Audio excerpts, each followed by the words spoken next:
everyone.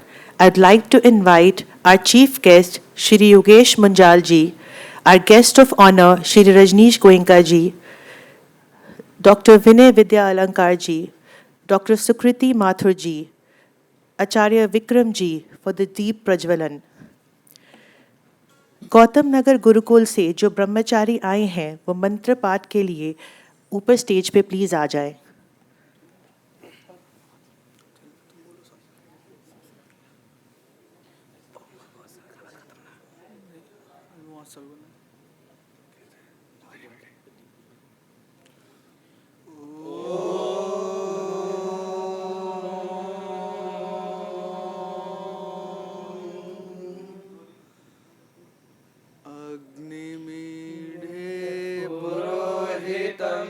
यज्ञस्य देवमित्विजम् होतारं रत्नदातमम् ॐ स्वस्ति न इन्द्रो वृहस्रवाः स्वस्ति न पूषा विश्ववेदाः स्वस्ति नस्ताक्षो अरिष्टनेमि स्वस्ति नो बृहस्पतिर्दधातु ॐ भद्रं कर्णेभिः शृणुयाम देवाः भद्रं पश्येमाक्षभिर्यजत्राः स्थिरैरङ्गैः सुष्ठुवां स्वस्तनो विद्वसेमहि देवहितं यदायुः ॐ स्वस्ति पन्थामनुचरेम सूर्याचन्द्रमसा पुनर्गता जानता संगमे महि ॐ तच्चक्षुर्देवहितं पुरस्तात् शुक्रमुच्चरत् पश्येम शरदाः शतं जीवेम शरदाः शतं शृणुयाम शरदाः शतं प्रब्रवाम शरदाः शतं दीनाश्याम शरदाः शतं भूयश्च शरदाः शतात् ॐ शान्तिः शान्तिः शान्तिः. She's famous for her soulful and melodious style of singing. She has been performing for many respectable platforms all across the globe for the last 22 years. She is a doctorate in the Indian Classical Music from Delhi University and a UGC JRF awardee. She has received many awards and judged many state and national level singing competitions. She is the director of Online Riyas Room, an online platform for people to learn music, and is the chief advisor of Sanskriti Academy. We welcome her. Can I please call on stage Vijay Chaudhary to come and welcome her with a patka? I'd like to welcome Deepak ji, Surender ji, and Rajesh ji. Can I call upon stage Mr. Vijay Bhatia ji, please?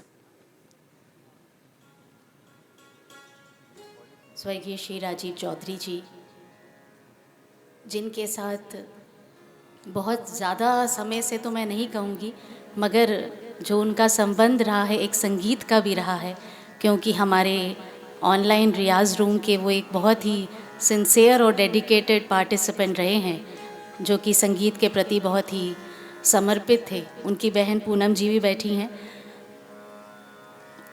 जो संगीत उनको एक legacy के तौर पर मिला था, God gifted, उस चीज़ को उन्होंने आगे बढ़ाते हुए बहुत ही रुचि लेकर के उन क्लासेस को ज्वाइन किया और अपने अंदर जो संगीत की जो जर्नी थी उसमें बहुत ही समर्पण भाव से उन्होंने रियाज़ किया है.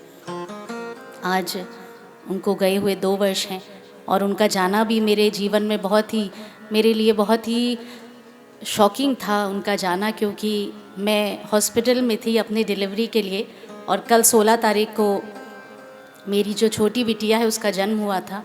तो जब समाचार मिला तो एक मिक्स फीलिंग थी कि अपना परिवार से एक व्यक्ति गया है और एक आने वाला है। तो आज ऐसे ही एक बहुत ही सुंदर व्यक्तित्व को हम याद कर रहे हैं, ये जिन्होंने अपना जीवन आर्य समाज के लिए, वेदों के लिए, यज्ञ के लिए समर्पित किया है। ऋषि दयानंद के वो अनुयायी, वो भक्त। आज हम कुछ भजनों के माध्यम से, जो उन्हें बहुत ही प्रिय थे भजन और जो वो अक्सर गाया करते थे, उन भजनों की कुछ कलेक्शन हम लेकर के आए हैं। आइए सभी से प्रार्थना है, एक बार अपने स्थान पर सभी सीधे बैठ जाएंगे, अपनी आँखों को बंद कर लेंगे और प्रणव ध्वनि ओम के साथ हम मिलकर के एक बार महामृत्युंजय मंत्र का पाठ करेंगे।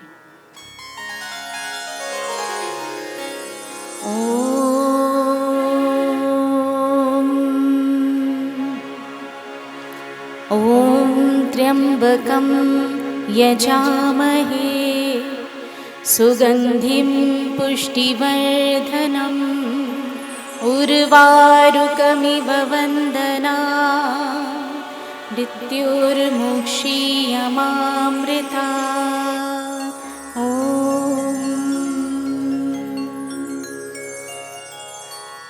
तो प्रारंभ में ओम की महिमा के इस भजन के साथ, जो वो अक्सर हमारे जो ऑनलाइन रियाज रूम के कार्यक्रम में ये भजन वो गाया करते थे, आइए प्रस्तुत है।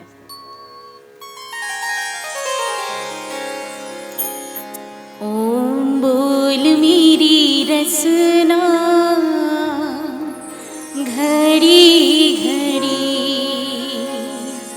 सकल काम तज ओम नाम भज, सकल काम तज ओम नाम भज, मुखमंडल में पड़ी पड़ी।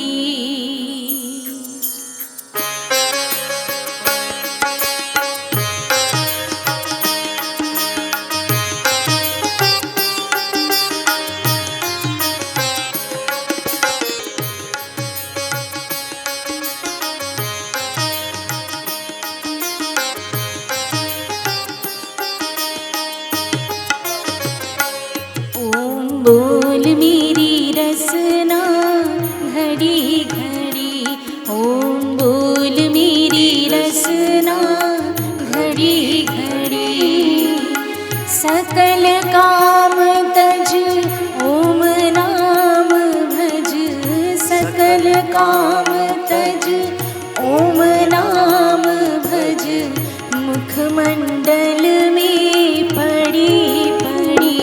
ओम बोल मेरी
आज जिस प्रकार हम एक बहुत ही प्रेरणादायी जीवन को स्मरण कर रहे हैं, जिनके अंदर जो समर्पण, जो दूसरों के प्रति इतने हेल्पफुल व्यक्तित्व उनका रहा है, अपना जीवन इस समाज में योगदान देते हुए सेवा भाव से उन्होंने जिया है। क्योंकि हम सभी इस सत्य को जानते हैं कि एक ना एक दिन जाना है, मगर महत्वपूर्ण ये है कि जो जीवन हम जी करके जा रहे हैं, आज हम उनके जाने के बाद उनको स्मरण कर रहे हैं, श्रद्धांजलि अर्पित कर रहे हैं। और आज की सभा को अगर हम प्रेरणा सभा नाम दें तो उसमें कोई अतिशयोक्ति नहीं होगी। आइए अगले भजन में हम उस मालिक से प्रार्थना करते हुए कि हे मेरे मालिक, जैसे परिस्थिति में आप हमें रखेंगे, अपना मार्गदर्शन हमें हमेशा प्रदान करिए।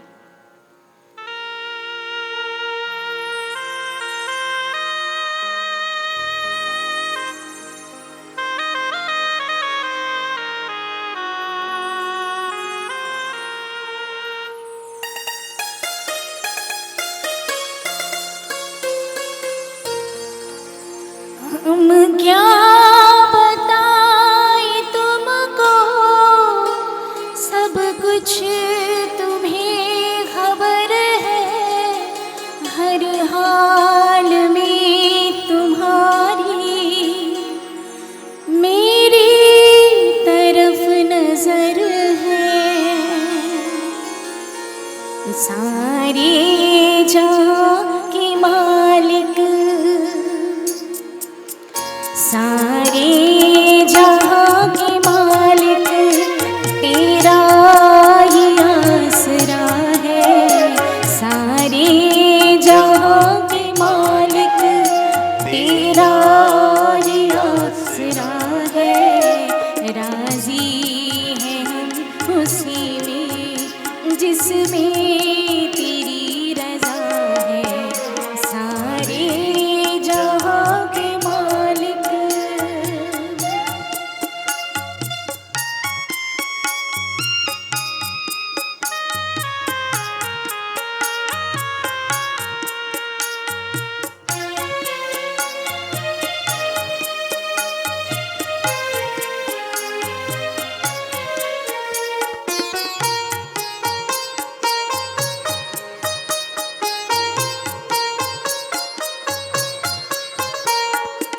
क्या बताएं तुमको, सब कुछ तुम्हें खबर है, हर हाल में हमारी तेरी तरफ नजर है। किस्मत है वो हमारी, जो तेरा फैसला है। राजी है हम उसी में जिसमें तेरी रजा है। सारे जहां के मालिक, तेरा ही आसरा है। राजी है हम उसी में जिसमें तेरी रजा है।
जिसमें तेरी रजा है।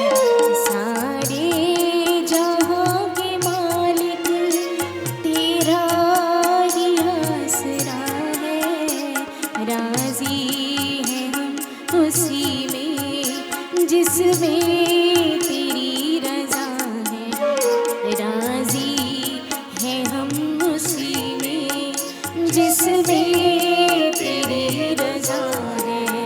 राजी है हम उसी में जिसमें तेरी रज़ा है। आज हम प्रिय राजीव जी को स्मरण कर रहे हैं। उनकी सुपुत्री ऋचा जी बहुत ही साधुवाद की पात्र हैं कि आज उनको स्मरण कर इस प्रकार हम सभी यहाँ एकत्रित हैं और मिलकर के उनकी यात्रा को, उनकी जर्नी को हम याद कर रहे हैं। जिस प्रकार जितने भी जीवन को उन्होंने छुआ है, एक सुगंधी, एक खुशबू वो छोड़ कर के गए हैं। सबसे पहली बार उनसे मुलाकात टंकारा में हुई थी और उन्हीं के साथ ही हमारी फ़्लाइट थी और एक कार्ड वो दिया करते थे, उसमें कुछ मंत्र होते थे और वो बोलते थे कि ये जो प्रार्थनाएं हैं ये आप ज़रूर करिए और आगे भी इसका प्रचार करिए। तो जिस प्रकार से उनके अंदर ऋषि दयानंद की आर्य समाज के प्रति समर्पण था, ये सभी बातें हमारे लिए प्रेरणा है। आइए अगले भजन में, जैसे कि माता पिता हमारे जीवन में ऐसा स्थान है कि जिनका कोई रिप्लेसमेंट नहीं होता, उनके जाने पर क्षति होती है। हम ऋचा जी, रेणु जी, उनके समस्त परिवार के लिए ये प्रार्थना करते हैं कि ईश्वर शक्ति दे और जिस प्रकार से वो लेगेसी को उनकी आगे लेकर के जा रही हैं, उनकी मेमोरीज़ को जिस प्रकार से ऋचा जी ने संजोया है, उनके सभी रिकॉर्डिंग्स जो गाए हैं उन्होंने, वो उनको एक वीडियो के फॉर्म में यूट्यूब पर सेव करा है। ये सभी बातें उनको हमेशा ही जिंदा रखेंगी।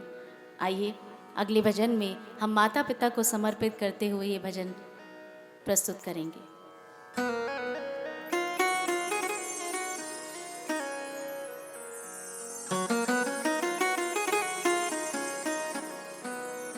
मात पिता के चरण ही जग है, प्रभु का ये उपहार, इनको नमन है बारंबार।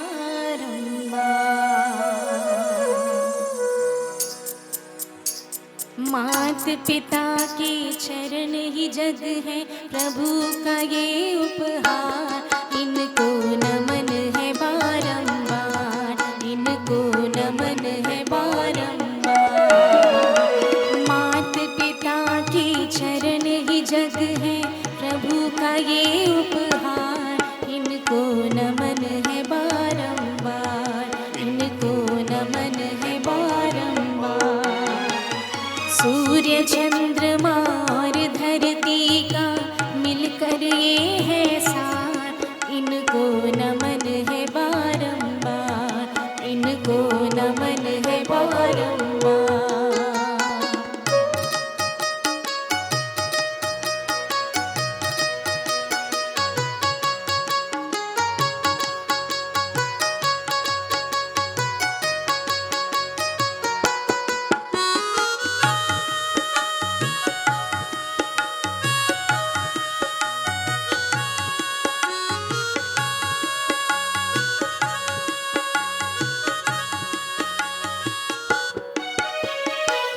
सारा जग में घूम के आया,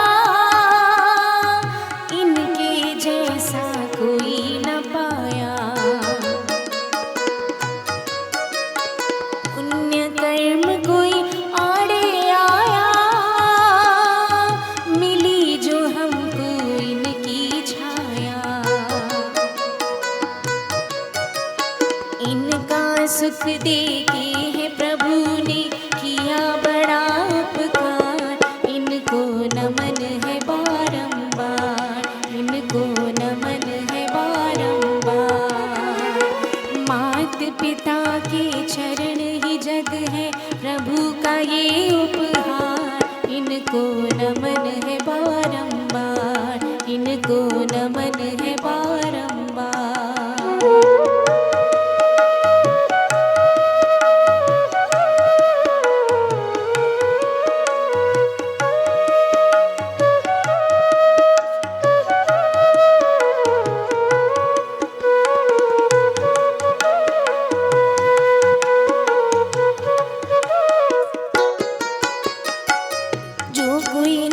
शीश नवाते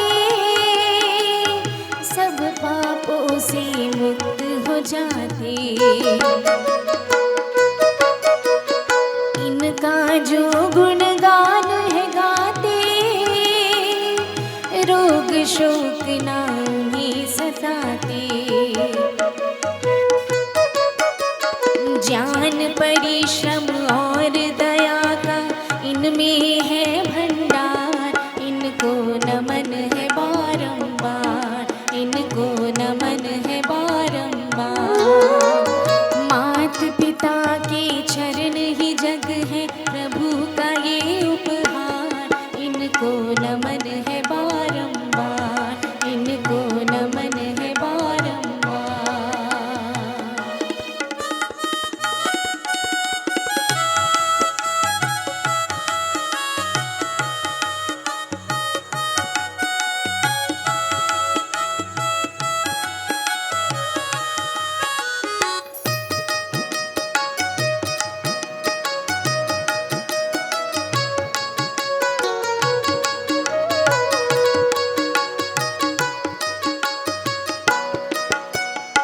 इनके प्रेम की अविरल धारा हर लेती संताप हमारा।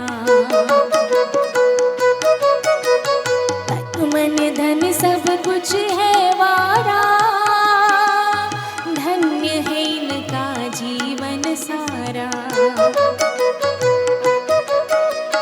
हम तो इनके ऋणी रहेंगे, दिया जो ये संसार, इनको नमन है बारंबार, इनको नमन है बारंबार। मात पिता के चरण ही जग है, प्रभु का ये उपहार, इनको नमन है बारंबार, इनको नमन है बारंबार, इनको नमन है बारंबार, इनको नमन है बारंबार। आइए, धन्यवाद। अगला भजन जिसमें हम प्रभु से ये विनती करते हैं कि हे प्रभु, हमारे जीवन की डोर आप अपने हाथ में ही रखना सदैव, चाहे हम जीवन के इस पार हो या उस पार हो, हमने जीवन आपको सौंपा है, ये डोर आपको सौंपी है, हमें आप हमेशा ही प्रेरणा दीजिएगा। आइए मिलकर के इस भजन में हम प्रभु से ये विनती करेंगे।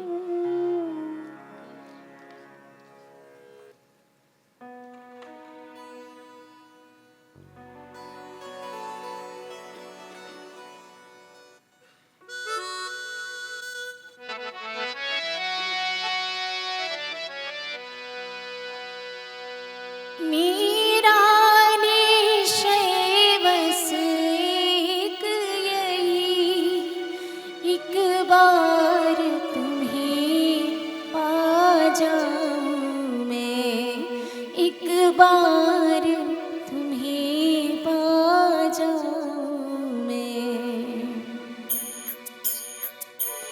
अब सौंप दिया इस जीवन का, अब सौंप दिया इस जीवन का, सब भार तुम्हारे हाथों में, सब भार तुम्हारे हाथों में है, जीत तुम्हारे हाथों में और हार तुम्हारे हाथों में है, जीत तुम्हारे हाथों में और हार तुम्हारे हाथों में।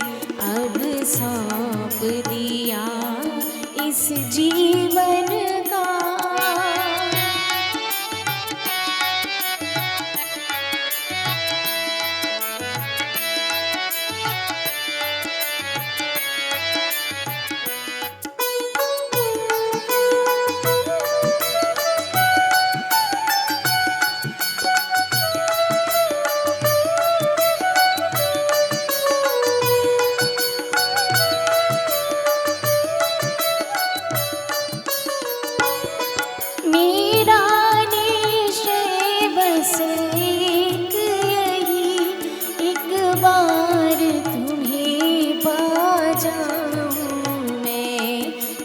बार तुम्हें पा जाऊं मैं, अर्पण कर दूं दुनिया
तुम्हारे हाथों में, उस पार तुम्हारे हाथों में, अब सौंप दिया इस जीवन का।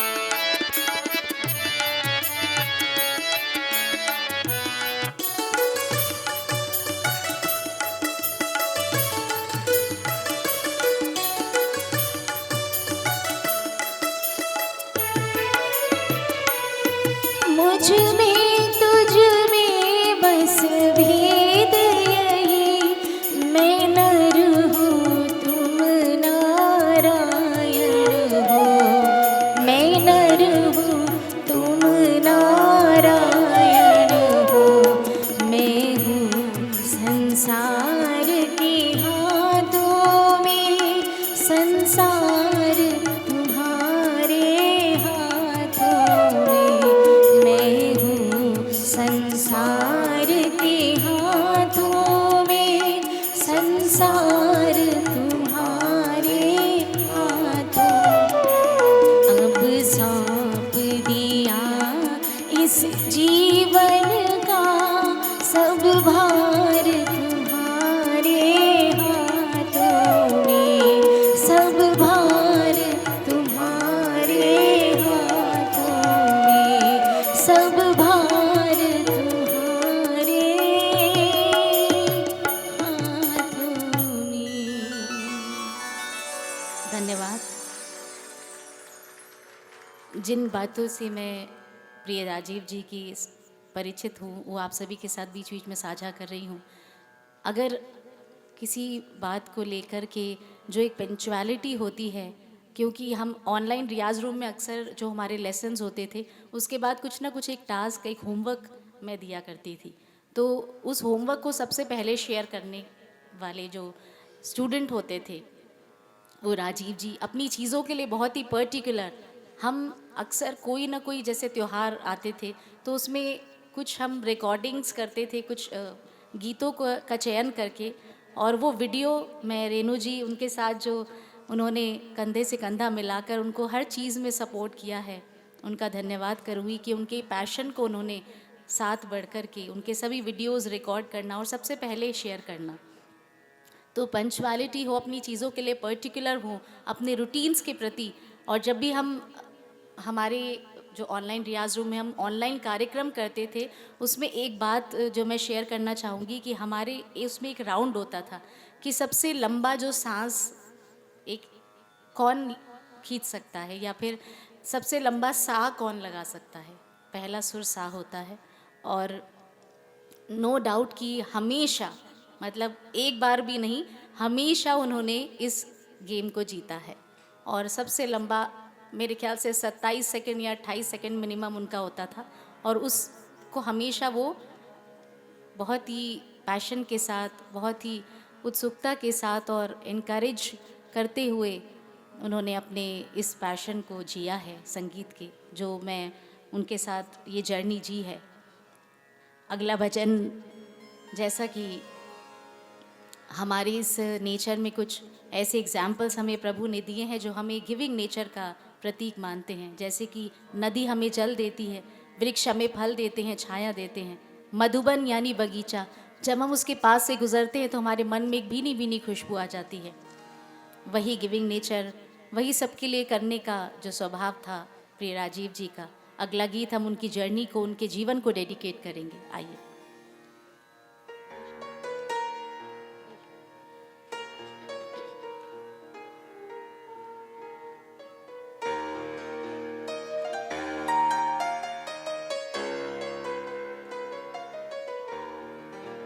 चलती है लहरा के पवन के साथ सभी की चलती रहे, मधुबन खुशबू देता है, मधुबन खुशबू देता है, सागर सावन देता है, मधुबन खुशबू देता है। सागर सावन देता है, जीना उसका जीना है, जो औरों को जीवन देता है, मधुबन खुशबू देता है।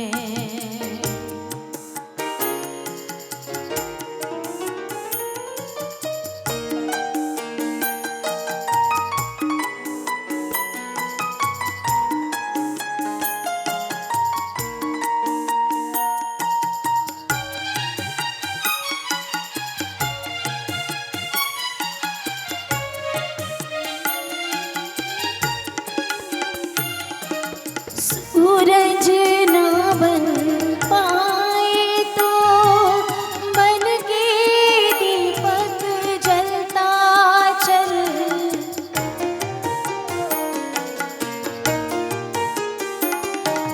सूरज ना बन पाए तो बन के दीपक जलता चल। फूल मिले या अंगारे, तू सच की राहों पे चलता चल। सच की राहों पे चलता चल। प्यार दिलों को देता है, अश्कों को दामन देता है।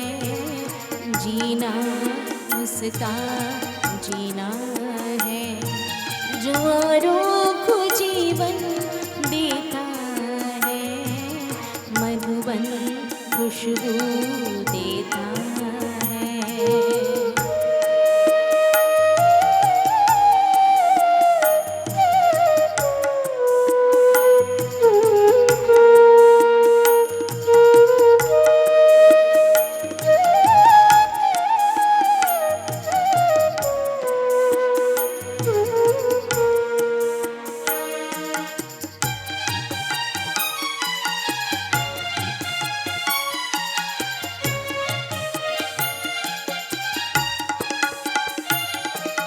चलती है लहरा के पवन की सांस सभी की चलती रहे।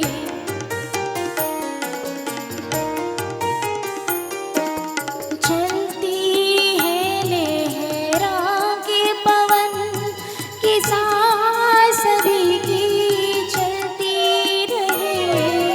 लोगों ने त्याग दिए जीवन की प्रीत दिलों में पलती रहे। प्रीत दिलों में पलती रहे। दिल वो दिल है जो औरों को अपनी धड़कन देता है। जीना उसका जीना है, जो औरों को जीवन देता है, मधुबन खुशबू देता है। मधुबन खुशबू देता है, मधुबन खुशबू देता है। धन्यवाद।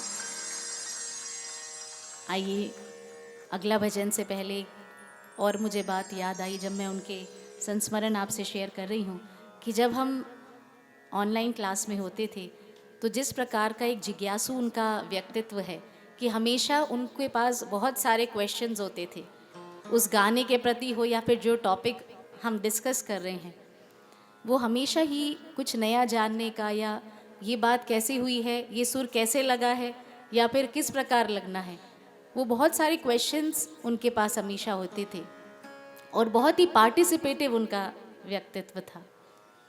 हम सभी आज जैसे कि इस प्रेरणा सभा में एकत्रित हैं, तो जब भी हम किसी प्रेरणा सभा में एकत्रित होते हैं तो हमारे आने के दो उद्देश्य होते हैं। पहला कि जिस व्यक्तित्व को आज हम याद करने आए हैं उनके जीवन की कोई एक ना एक खास बात आज हम अपने साथ लेकर के जाएं। और दूसरा उद्देश्य कि हम भी जीवात्माएं, हमारे अंदर एक जीवात्मा है। तो आज हम सभी एक स्थान पर एकत्रित हैं, तो जब मिलकर के हम कलेक्टिव प्रेयर्स यहाँ कर रहे हैं, उसका हम सामूहिक रूप में जब वो पहुँचती हैं उस सोल तक, फिर राजीव जी की सोल तक हम सभी अपनी पॉजिटिविटी पहुँचा रहे हैं, और वो कलेक्टिव रूप में जब पहुँचती हैं तो उसका अलग ही इम्पैक्ट होता है। उसके लिए उनका परिवार, ऋचा जी, रेणु जी और उनके बेटे, वो सभी साधुवाद के पात्र हैं, और आप सभी यहाँ आए हैं जो भी उनसे कहीं ना कहीं जुड़े हैं। आइए, अगला गीत जब अपना कोई जाता है तो दिल पर बहुत ठेस लगती है। एक सितारा की तरह, एक सितारे की तरह वो आसमान से उतरे, और हमारे जो ये बगिया थी ऋषि के अनुयायी, वो एक पुष्प जो खिल करके और सभी ओर अपनी खुशबू बखेर करके चहु ओर गया है। आज ऐसे ही एक पुष्प को, एक सितारे को हम याद कर रहे हैं। आइए, अगला गीत हम उनके प्रति समर्पित करेंगे।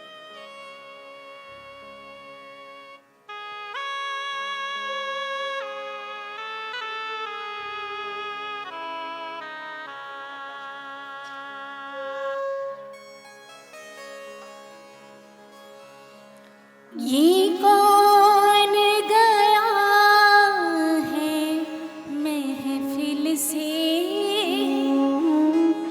हर आँख से आंसू बहने लगे, सब और उदासी फैल गई, अरमान दिलों के कहने लगे,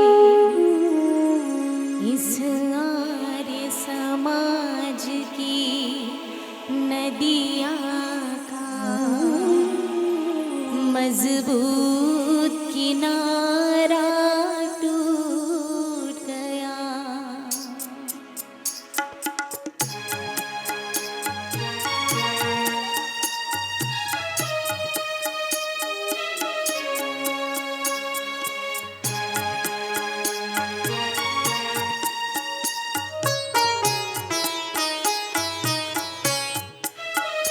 आकाश बता क्या बात हुई, क्यों धैर्य तुम्हारा टूट गया।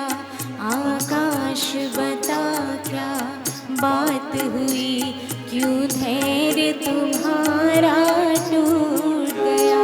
सीने में गगन के छेद हुआ, एक और सितारा टूट गया। सीने में गगन के छेद हुआ, एक और सितारा टूट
गूंजते देखा अनगिनत विशाल सभाओं में।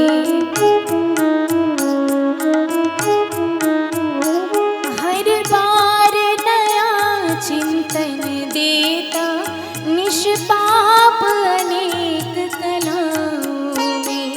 अब नजर कहीं ना आएगा, नजरों का नजारा टूट गया। अब नजर कहीं ना आएगा, नजरों का नजारा टूट गया। आकाश बता क्या बात हुई।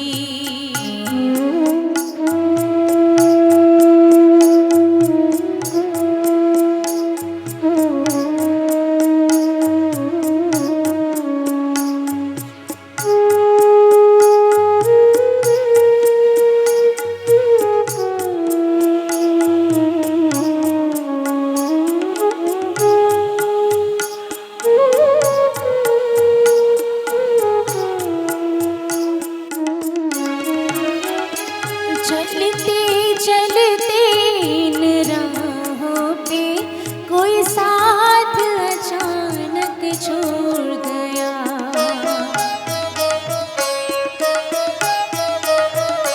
ऋषिराज दयानंद के पथ का एक और पथिक दम तोड़ गया। क्या हाल कहे अपने दिल का, जब दिल ही बेचारा टूट गया। क्या हाल कहे अपने दिल का, जब दिल ही बेचारा टूट गया। आकाश बता क्या बात हुई, क्यों धैर्य तुम्हारा टूट गया। सीने में गगन के छेद हुआ, एक और सितारा टूट गया। एक और सितारा टूट गया। एक और सितारा टूट गया। हम सभी ने भजनों के माध्यम से अपने भाव में श्रद्धांजलि प्रिय राजीव चौधरी जी के प्रति अर्पित की। हम सभी ने अपने श्रद्धांजलि इन सभी प्रेयर्स के माध्यम से संगीतमय रूप से प्रभु से यही प्रार्थना है कि उन तक पहुँचे और ईश्वर उन्हें सद्गति प्रदान करे और उनकी जो सभी मेमोरीज़ हैं वो जिस प्रकार से ऋचा जी ने इसको संजो करके रखा है, इसी प्रकार उनकी लेगेसी पर उनका परिवार चल सके। आप सभी का बहुत बहुत धन्यवाद।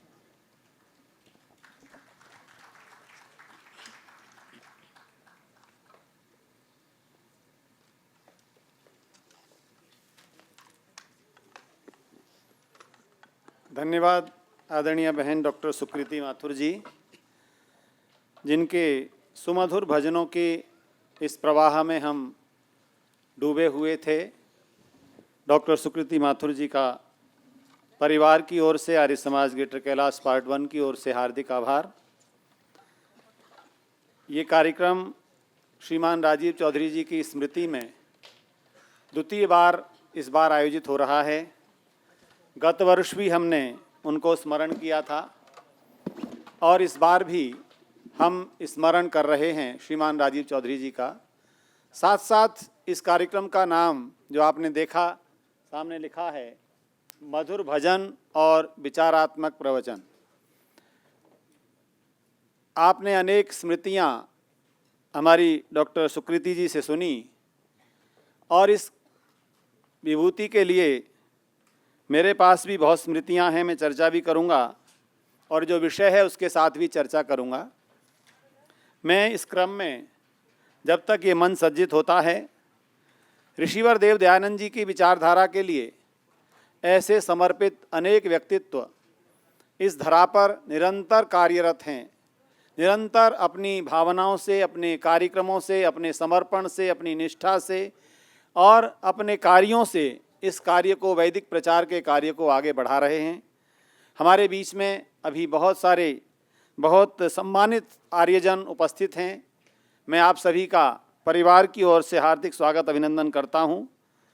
ये दायित्व श्रीमान राजीव जी के साथ मुझे कई वर्षों से लगातार रहता था, क्योंकि जो आर्यजन इस उन कार्यों के साक्षी होंगे, श्रीमान राजीव चौधरी जी एक गोष्ठी कराया करते थे प्रतिवर्ष, और वह हमारे आर्य ऑडिटोरियम में, जो चंद्रवती विद्या मंदिर का आर्य ऑडिटोरियम कैलाश कॉलोनी में है, उसमें होता था। और उन कार्यक्रमों में आपने अनेक विचारधाराओं को एक मंच पर भी देखा था। ऐसी ऐसी गोष्ठी कराई जिसमें इस्लामिक स्कॉलर, क्रिश्चियनिटी के स्कॉलर, बुद्धिज़्म के स्कॉलर, जैनिज़्म के स्कॉलर, साइंटिस्ट, वैदिक विचारधारा के विद्वान, वो सभी एक मंच पर आकर के, और उस कार्यक्रम में बहुत बड़ा सहयोग हमारी 24 संस्थाएं थीं दक्षिण दिल्ली की, जो किया करती थीं। और मुझे क्योंकि प्रत्येक गोष्ठी में रहने का अवसर मिला, वैदिक पक्ष रखने के लिए भी, संचालन के लिए भी, तो ये दोनों दायित्व, आर्य महासम्मेलन हो चाहे कहीं हो, वहाँ मैं एक कार्यकर्ता के रूप में दरी बिछाने का कार्य भी करता हूँ, और फिर कभी कभी मुझे आप लोग सुनते भी हैं। तो मैं ऐसी इस गोष्ठी में, मैं इसे गोष्ठी भी कहूँगा, प्रेरणा दिवस के रूप में भी कहूँगा।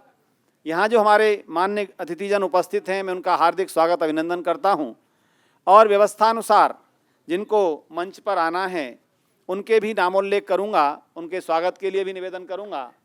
जब तक आप इस मंच को लगता देख रहे हैं, आज हम लोग एक बहुत बड़ा कार्यक्रम, जिसमें से आप में से अनेक भाई बहन पहुँचे होंगे, जो भारत मंडपम में मना के आ रहे हैं। तो आर्य समाज का वैश्विक परिदृश्य आज भी बहुत ऊर्जावान है, बहुत सक्रिय है। इसकी झलक भी भारत मंडपम में आपको मिली होगी। आज ऋषिवर देव दयानंद जी की 200वीं जयंती की का भी आयोजन गत वर्ष से चल रहा है, और आर्य समाज के 150 वर्ष का, अर्थात 150 वर्ष स्थापना दिवस को हो गए, उसका भी वर्ष आज प्रारंभ हुआ है। उसका लोगो भी लोकार्पित हुआ है, और ऋषिवर देव दयानंद जी की 200वीं जयंती पर भारत सरकार के संचार विभाग द्वारा, एक भारतीय डाक विभाग द्वारा ऋषि की स्मृति में डाक टिकट भी जारी हुआ है। तो उसके लिए भी मैं चाहूँगा एक बार आप जो लोग वहाँ नहीं पहुँच सके, करतल ध्वनि से इन कार्यों का अभिनंदन करें। ये कार्यक्रम भी हमारा आर्य संदेश पर लाइव जा रहा है। आर्य संदेश की टीम यहाँ लगातार इसको लाइव कर रही है। तो जो श्रोताजन, आर्यजन यहाँ उपस्थित नहीं हुए हैं, वे भी इस चैनल के माध्यम से उन कार्यों के साक्षी, कार्यक्रमों के साक्षी बन रहे हैं। मैं अब मंच की ओर आमंत्रित कर रहा हूँ आज के इस कार्यक्रम के मुख्य अतिथि आदरणीय श्रीमान योगेश मुंजाल जी को, जो इस आर्य समाज के संरक्षक भी हैं, अनेक आर्य संस्थाओं के पोषक भी हैं, और आप टंकारा ट्रस्ट के भी एक महान हमारे इस समय मैं समझता हूँ प्रधान हैं, श्रीमान योगेश मुंजाल जी। श्रीमान योगेश मुंजाल जी मंच पर स्थान ग्रहण करेंगे। आपके साथ ही मैं निवेदन कर रहा हूँ श्रीमान रजनीश गोयनका जी। रजनीश गोयनका जी श्री राजीव जी के कंधे से कंधा मिलाकर इन गोष्ठियों के संचालन में सम्मिलित रहते थे, और आप दिल्ली की जितनी भी हमारी धार्मिक संस्थाएं, मंदिर हैं, उन सबका जो सामूहिक स्वरूप है उसके भी अध्यक्ष हैं श्रीमान रजनीश गोयनका जी। आपको आमंत्रित कर रहा हूं। मैं आमंत्रित कर रहा हूं श्रीमान योगराज अरोड़ा जी को। श्रीमान योगराज अरोड़ा जी हमारे बीच में विराजमान हैं, जो एक बहुत बड़ी संस्था, जिस संस्था ने आर्य जगत को बहुत विद्वान दिए हैं, और ऐसी आर्ष गुरुकुल एटा, जिसके संस्थापक स्वामी ब्रह्मानंद दंडी जी थे, उस एटा ट्रस्ट के आप प्रधान हैं, और आपका भी हार्दिक स्वागत अभिनंदन है। मंच पर मैं आमंत्रित कर रहा हूं श्रीमान अजय सहगल जी। भाई साहब हमारे बैठे थे, अच्छा चले गए श्रीमान अजय सहगल जी। मैं अनुरोध कर रहा हूं श्रीमान नितिंजय चौधरी जी हमारे बीच पहुंच गए। नितिंजय जी।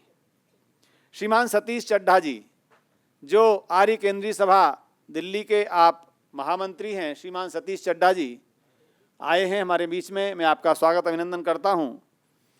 हमारे श्रीमान सुरेंद्र रैली जी, श्रीमान सुरेंद्र रैली जी जो प्रधान है आर्य केंद्रीय सभा दिल्ली के, आपसे भी निवेदन है कि आप मंच पर स्थान ग्रहण करें। श्रीमती रचना आहूजा जी, बहन जी हमारे बीच हैं, रचना आहूजा जी, जो आप अनेक आर्य संस्थाओं के साथ जुड़ी हैं, महिला समाज, आर्य समाज की भी आप प्रधाना हैं। मैं रचना आहूजा जी को आमंत्रित करता हूं।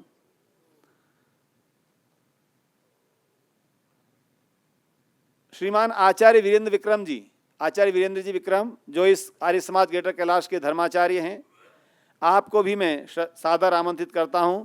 श्री विनय आर्य जी अभी शायद नहीं पहुँचे, पूरे दिन व्यस्त थे कार्यक्रम में, तो मैं आप सभी का हार्दिक स्वागत अभिनंदन करता हूँ। और अब मंचासीन विद्वज्जनों का, हाँ, श्रीमान रविदेव गुप्त जी, श्रीमान रविदेव जी गुप्त जो दक्षिण दिल्ली वेद प्रचार मंडल के आप अध्यक्ष भी हैं और बहुत बड़ी संस्था एकल विद्यालय जो भारतीय स्तर पर है उसके आप अध्यक्ष हैं, हाँ, चेयरमैन हैं उसके, श्रीमान रविदेव गुप्ता जी, आप सभी का हार्दिक स्वागत अभिनंदन। और आपके स्वागत के लिए मैं बुला रहा हूं श्रीमान योगेश मुंजाल जी का स्वागत करेंगे निपुण आहूजा जी, श्री निपुण आहूजा जी ओम पट्टिका के द्वारा। अब आप जिनसे परिचित भी होते जाएं, श्रीमान निपुण आहूजा जी श्री राजीव जी चौधरी जी के जामाता हैं। हमारी बहन ऋचा को लगातार आप दौड़ते देख रहे हैं। इस पूरे कार्यक्रम को एक बिटिया अपने पिता के लिए जिस समर्पण से इस कार्यक्रम को आयोजित कर रही हैं ऋचा जी, तो आप ऋचा जी के कंधे से कंधे मिलाकर श्रीमान निपुण जी इन कार्यक्रमों को आयोजित करा रहे हैं। मैं आचार्य श्रीमान रजनीश गोयनका जी के स्वागत के लिए श्रीमान राजेंद्र वर्मा जी, प्रधान आर्य समाज ग्रेटर कैलाश, श्रीमान राजेंद्र वर्मा जी, आप भी एक ऊर्जावान प्रधान हैं। आप देख रहे हैं सारे समाज की वर्तमान व्यवस्थाओं को, जिन व्यवस्थाओं को आप निरंतर संचालित कर रहे हैं, श्रीमान राजेंद्र कुमार वर्मा जी, प्रधान आर्य समाज ग्रेटर कैलाश पार्ट 1, आप स्वागत कर रहे हैं श्रीमान रजनीश गोयनका जी का।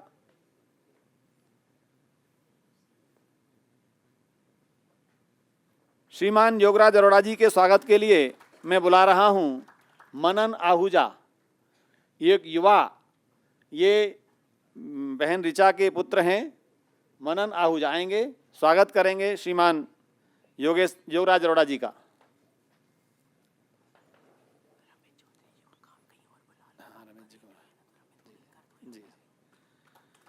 और आगे श्रीमान सुरेंद्र रैली जी के स्वागत के लिए मैं बुला रहा हूं श्रीमान रमित चौधरी जी को। रमित चौधरी जी राजीव चौधरी जी के सुपुत्र हैं। आप भाई बहन दोनों मिलकर अहर्निश इस कार्य को संपन्न कराने में लगे हैं। लगातार मुझसे फ़ोन पर रोजाना बात हो रही है। तो श्रीमान रमित चौधरी जी स्वागत कर रहे हैं आर्य केंद्रीय सभा दिल्ली के प्रधान सुरेंद्र रैली जी का। हमारे श्रीमान सतीश कुमार चड्डा जी के स्वागत के लिए मैं बुला रहा हूं श्री पुनः निपुण आहूजा जी को। निपुण जी आएंगे और स्वागत करेंगे श्रीमान सतीश चड्डा जी का। इसी आर्य समाज से हमारे श्रीमान अर्जुन बहल जी हैं, अरुण बहल जी आए हैं। अरुण बहल जी, हाँ, आप स्वागत करेंगे श्रीमान रविदेव गुप्त जी का।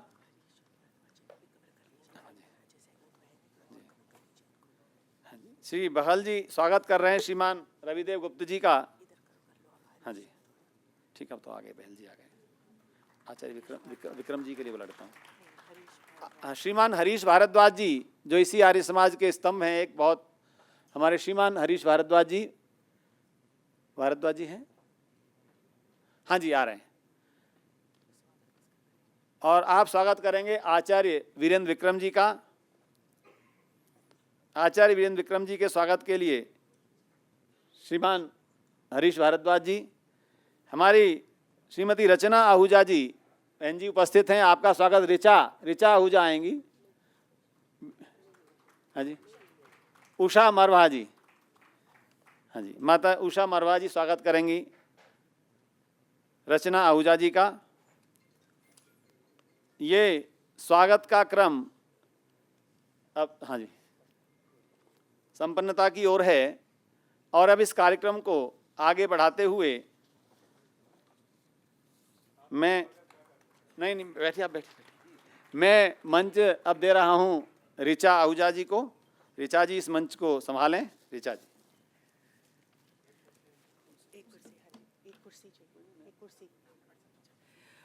और विनय विद्या अलंकार जी का स्वागत करने के लिए मैं रमित चौधरी को बुलाती हूँ।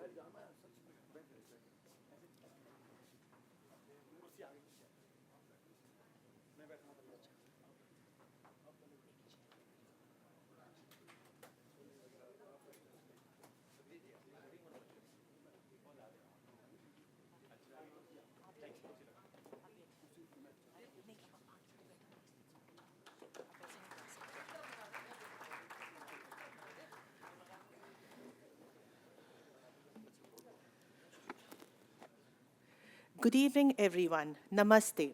I welcome you all to this soul-enriching evening organized in the memory of my father, Shri Rajiv Kumar Chaudhary, who left us on 15 December 22. There is a saying, remembering you is easy, I do it every day. Missing you is a heartache that never goes away. For me, my father was my lifeline, my guide, my biggest supporter and critic.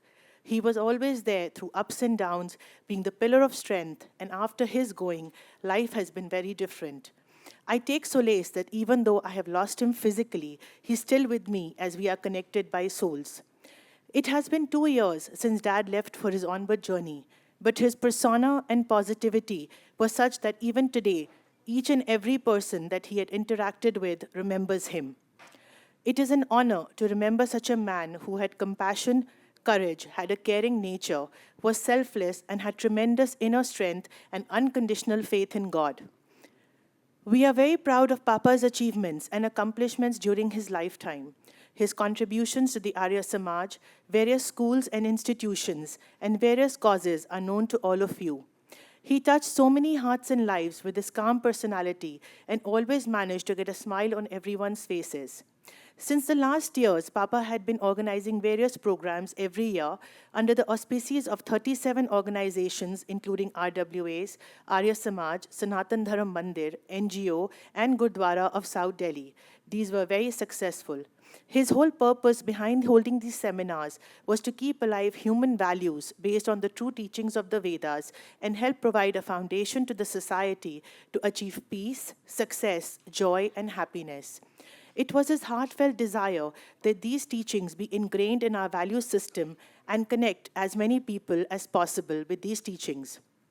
We as a family have decided to honor such a noble and beautiful soul by carrying on his legacy, but a different theme this year. This year, since Dad had a passion for music, we decided to have melodious bhajans by Dr. Sukriti Mathur, who had been his music guru, and a captivating parvachan by Acharya Vinayji, who will enlighten us on how to handle difficult situations in life. His teachings would help us to understand and gain strength and confidence to deal with difficult times. We will always miss Papa's physical presence, but he is here with all of us in mind and heart, for his soul is immortal. I'd like to welcome our chief guest, our guest of honor, our guests from various Arya Samaj, Mandirs, Gurdwaras, RWOs, NGOs, my friends and family. Dhanyavad.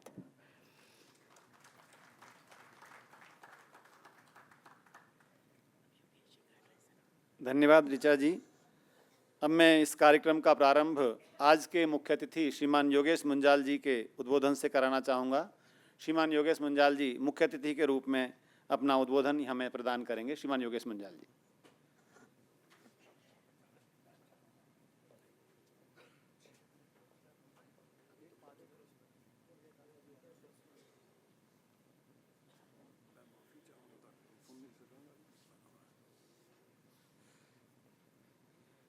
आदरणीय आचार्य जी, अन्य मंच पर विराजमान सभी विद्वजन, आए हुए बहनों और भाइयों,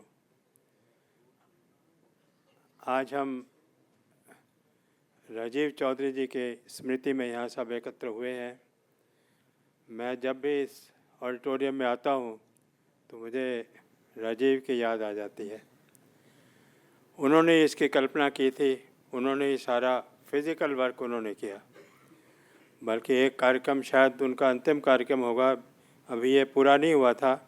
नीचे हम कार्यक्रम कर रहे थे और मैंने वहाँ कहा कि 3 राजीव थे उसमें, राजीव चौधरी, राजीव भटनागर और राजीव गुराटी।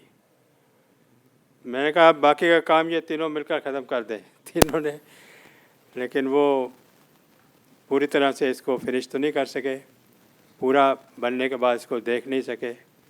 और विडंबना है कि आज उन्हीं के बनाए हुए ऑडिटोरियम में हम उनका स्मृति दिवस मना रहे हैं। आर्य समाज ग्रेटर कैलाश ने बहुत कुछ खोया उनके जाने से। बहुत सारे कार्यक्रम उन्होंने शुरू किए थे और एक बार कोई कार्यक्रम सोच लेते थे तो ठान लेते थे तो फिर वो रुकते नहीं थे, फिर को करके ही मानते थे। मेरे साथ लगभग रोज़ उनकी बात होती थी तो जितने ये कार्यक्रम या कुछ भी करते थे मुझे बताते रहते थे। कई बार मुझे लगता था कि ये शायद ये बहुत बड़ा इन्होंने लक्ष्य ले लिया है। मुझे लगता था कि इतना ऊंचा नहीं एकदम जाना चाहिए, थोड़ा नीचे जाना चाहिए, लेकिन वो उसको भी सफलतापूर्वक पूरा कर लेते थे। तो ये एक बहुत बहुत बड़ा गुण था उनका कि ऊंचा लक्ष्य रखना, फिर उसके लिए जी जान से लड़ के अपना सब कुछ लगा देना और उसको पूरा करना। तो मैं उन्हें श्रद्धांजलि अर्पित करता हूँ। भगवान से प्रार्थना करता हूँ कि वहाँ जहाँ भी हों सुखी रहें।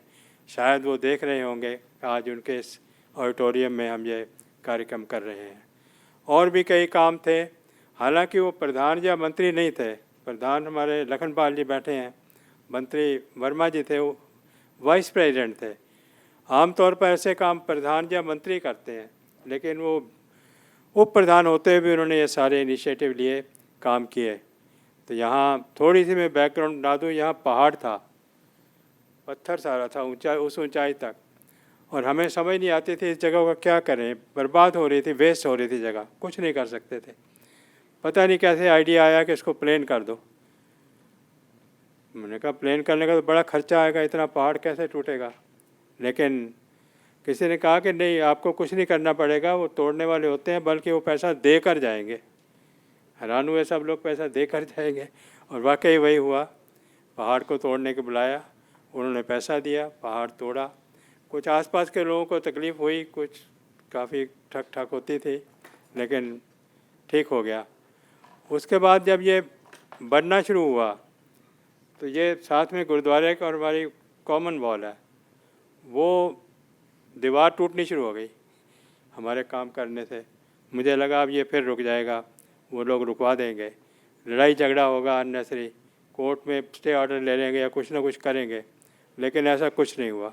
ये जाकर मिले, उन्होंने कहा कोई बात नहीं, इन्होंने सॉरी बोल दिया, उन्होंने कोई बात नहीं, हो जाता है, आप ठीक कराते जाओ, करते जाओ, चलाते जाओ, हमें वैसा वैसे ही बना के दे दो। ये तोड़ते रहे, बनाते रहे, करते रहे, और काम चलता रहा, कोई प्रॉब्लम नहीं हुई। उनसे मिल कर के इतना ज़्यादा अच्छा संबंध इन लोगों ने उनसे बना लिया कि आखिर में हमें दिक्कत ये आई कि आसपास के लोगों ने एतराज़ किया कि बाहर कारें खड़ी होंगी, हमारा सारा रास्ता रुक जाएगा, दिक्कत होएगी। गुरुद्वारे वालों ने आकर कहा कोई कारें बाहर नहीं खड़ी होंगी, 200 कारें आप हमारे अंदर पार्क कर सकते हैं हर कार्यक्रम में। तो अभी भी, आज भी आपने देखा होगा, बाहर वो कार पार्क करने वाले बैठे हैं, वो जाके कर आते हैं, बाद में ले आते हैं।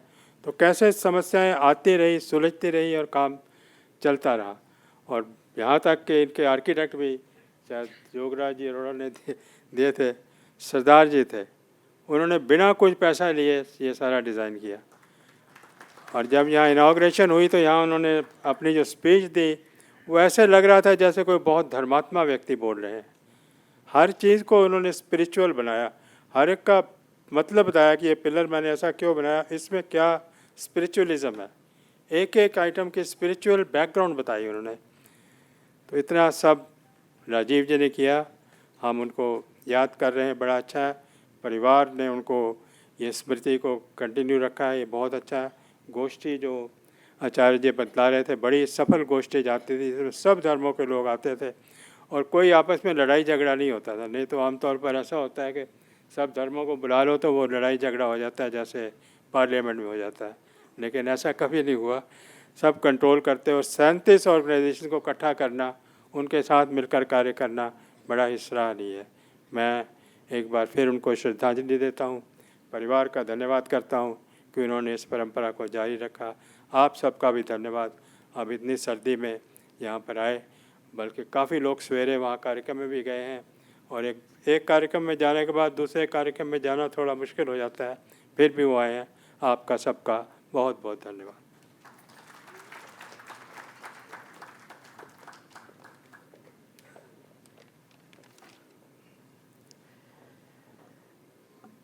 Dr. Vinay Vidyalankar ji is one of the well-known scholars of the Arya Samaj. At present, he is professor and principal of the Government Degree College, Betalghat, Nainital in Uttarakhand. He's also an honorary professor in School of Sanskrit Studies at the Amity University, Noida. Former professor and dean of the Gurukul Kangri University, Haridwar. He's a very learned scholar of Vedic literature and philosophy. His 30 research papers have been published in various national and international journals. Many of his lecture series have been telecast on Astha and Sanskar channels. His various teachings of the Vedas are continuously aired on the Arya Sandesh channel. He is closely associated with the Arya Pratiniti Sabha of America. We will all benefit from the thought and teachings of such a distinguished scholar and a strong spokesman.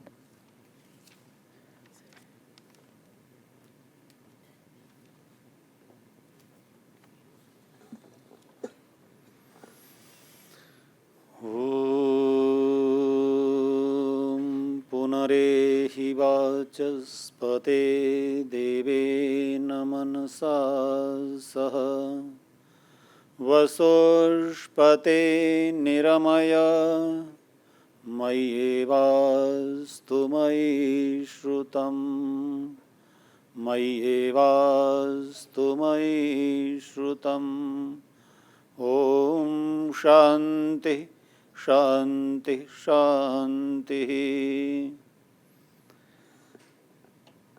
इस सभागार में उपस्थित आज के कार्यक्रम के मुख्य अतिथि श्रीमान योगेश मंजाल जी, हमारे बीच में विराजमान सनातन धर्म संस्थाओं के अध्यक्ष श्रीमान रजनीश गोयनका जी, इस मंच पर विराजमान दिल्ली की आर्य केंद्रीय सभा के प्रधान श्रीमान सुरेंद्र रैली जी, हमारे आर्ष गुरुकुल एटा ट्रस्ट के प्रधान और दिल्ली के माने हुए उद्योगपति जिनके अन्य कॉलेजेस भी हैं श्रीमान योगराज अरोड़ा जी, बहुत ही जीवन को समर्पित समाज कार्यों में लगाने वाली आदरणीय बहन रचना आहूजा जी, मंच पर विराजमान श्रीमान रविदेव गुप्त जी, जिनके भी उनके जीवन के भी अनेक कार्य हैं, वर्तमान में भी आप एकल संस्था जो एकल शिक्षण संस्था हैं उनके चेयरमैन हैं, और हमारी सारी समाज के धर्माचार्य आचार्य वीरेंद्र विक्रम जी, मेरे सामने बैठे हुए इस समाज के अधिकारीगण, अनेक समाजों के अधिकारीगण, अनेक संस्थाओं के वरिष्ठ चिकित्सक डॉक्टर मलिक जी,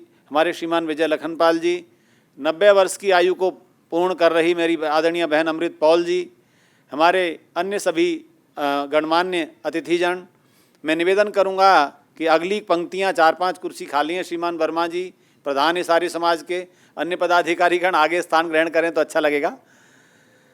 आइए सर्वप्रथम तो मैं अपनी उन कुछ स्मृतियों को साझा करूंगा जो श्रीमान राजीव चौधरी जी के साथ मेरी जुड़ी रही हैं। बात 2002 या 3 की है। टंकारा में मैं आदरणीय सहगल साहब मुझे बहुत बुलाया करते थे, श्री रामनाथ सहगल जी, श्री अजय सहगल जी बुलाते हैं, वहाँ पर भेंट हुई। श्रीमान साहनी जी थे इस समाज के प्रधान, बहन अमृत पॉल जी, श्री राजीव चौधरी जी। टंकारा में मेरे उद्बोधन के बाद आपने संपर्क किया और यहाँ मुझे बुलाना शुरू किया। यहाँ आने के बाद श्रीमान मुंजाल जी बता रहे थे, मैं निवेदन करूँगा आपकी उस स्मृति में साथ जोड़ने के लिए। इस चोटी पर हम बैठते थे, राजीव जी और हम कई बार बैठते थे, और मैंने कहा भ्राता जी ये बगल में इतनी बड़ी संस्था चल रही है और हमारी ज़मीन खाली पड़ी है, तो ये योजना हम लोगों की दोनों की मिलकर के यहाँ बनी थी, और मेरे मन में एक विचार था कि अंतर्राष्ट्रीय वैदिक शंका समाधान केंद्र बने। शंका समाधान जहाँ से हो सकें पूरे विश्व स्तर पर। आज ऋषि दयानंद जी की और वेद की विचारधारा को लेकर बहुत प्रश्न उठाए जाते हैं और ये अभी थमा नहीं है। अब आप उन बातों को देखिए कि जैसा उनके मस्तिष्क में वो बात अपील कर गई और उन्होंने कहा आचार्य जी अब जरूर बनाएंगे, लेकिन बड़ा कठिन कार्य था। जैसा कि मुंजाल साहब ने बताया, कार्य आसान नहीं था। और उसके साथ अब एक बात जोड़िए कि राजीव चौधरी जी का मेरे पास फ़ोन आता है, जब तक केंद्र नहीं बनता हम आपको एक लैपटॉप प्रोवाइड कराते हैं और इंटरनेट आईडी बनाते हैं, विश्व में आने वाली शंकाएं आपके पास आएँ, आप विद्वानों को उसे फॉरवर्ड करें, जहाँ से उसका समाधान मिल सकता है वो शुरू करें। तो ये कार्य राजीव जी और हमने, ये भवन अभी नहीं बना, पत्थर नहीं खुदे, इसको प्रारंभ कर दिया था। अब आप सोचिए कि एक बात अगर अपील कर जाती थी उनको, तो उन्होंने इतना उसके लिए समर्पित हो जाना था। तो जब ये भवन बन रहा था, इसकी नींव की बात आई, तो उनके जीवन में ये बड़ी बात थी कि वो सबसे विचार करते थे। तो आचार्य डॉक्टर वागीश शर्मा जी जो हमारे गुरुकुल एटा के प्राचार्य हैं, आचार्य डॉक्टर महेश विद्यालंकार जी और मैं, 3 लोगों को वो हर बात का फ़ोन करते थे कि इस विषय में ये करना चाहिए कि नहीं करना चाहिए, और फिर कहते थे आप लोग तीनों सहमत हों मुझे बताइए तब हम उस कार्य को करेंगे। इसकी नींव में 4 वेदों की स्थापना करने की बात आई। आप लोग जुड़े होंगे उस विषय से कि 4 वेद स्थापित करने हैं। हमारे गुरुकुल एटा की जो यज्ञशाला बनी है 1948 में गुरुकुल स्थापित हुआ था, तो उस यज्ञशाला के नींव में स्वामी ब्रह्मानंद दंडी जी ने 4 वेद रखवाए थे।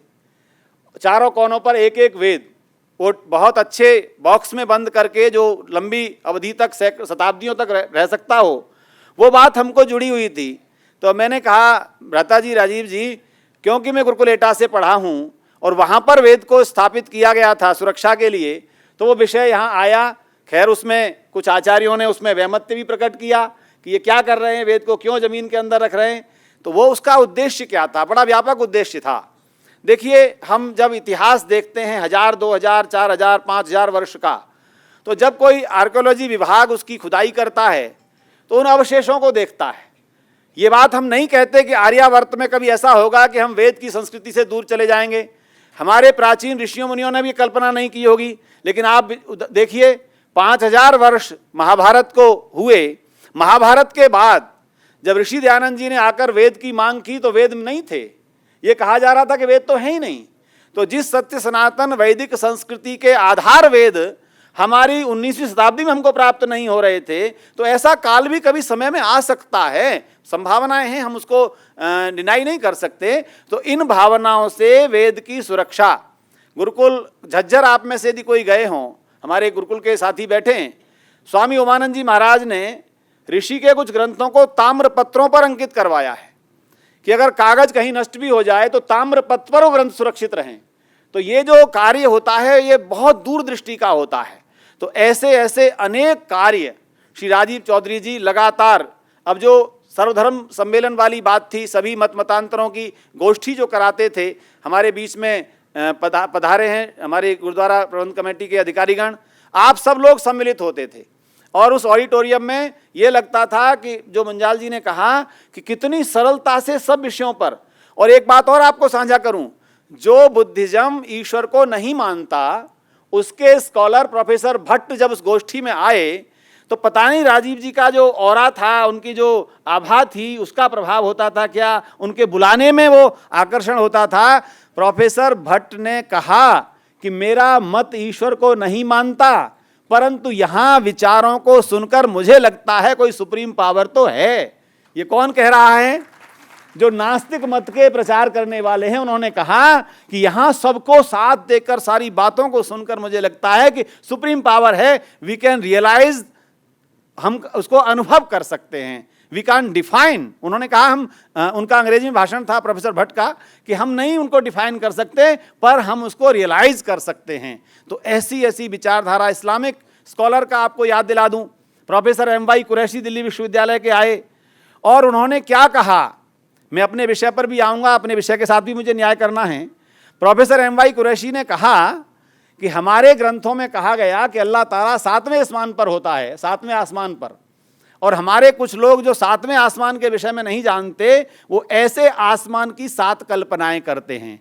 लेकिन मैं वैदिक विद्वानों को के सानिध्य में और वैदिक विचारों को पढ़ता हूँ, और उन्होंने बड़ी स्पष्टता से कहा था कि जब आप संध्या करते हैं, प्राणायाम पर पहुँचते हैं, तो आप बोलते हैं ओम भूः, ओम भुवः, ओम स्वः, ओम महः, ओम जनः, ओम तपः, ओम सत्यम। कितने हैं जी?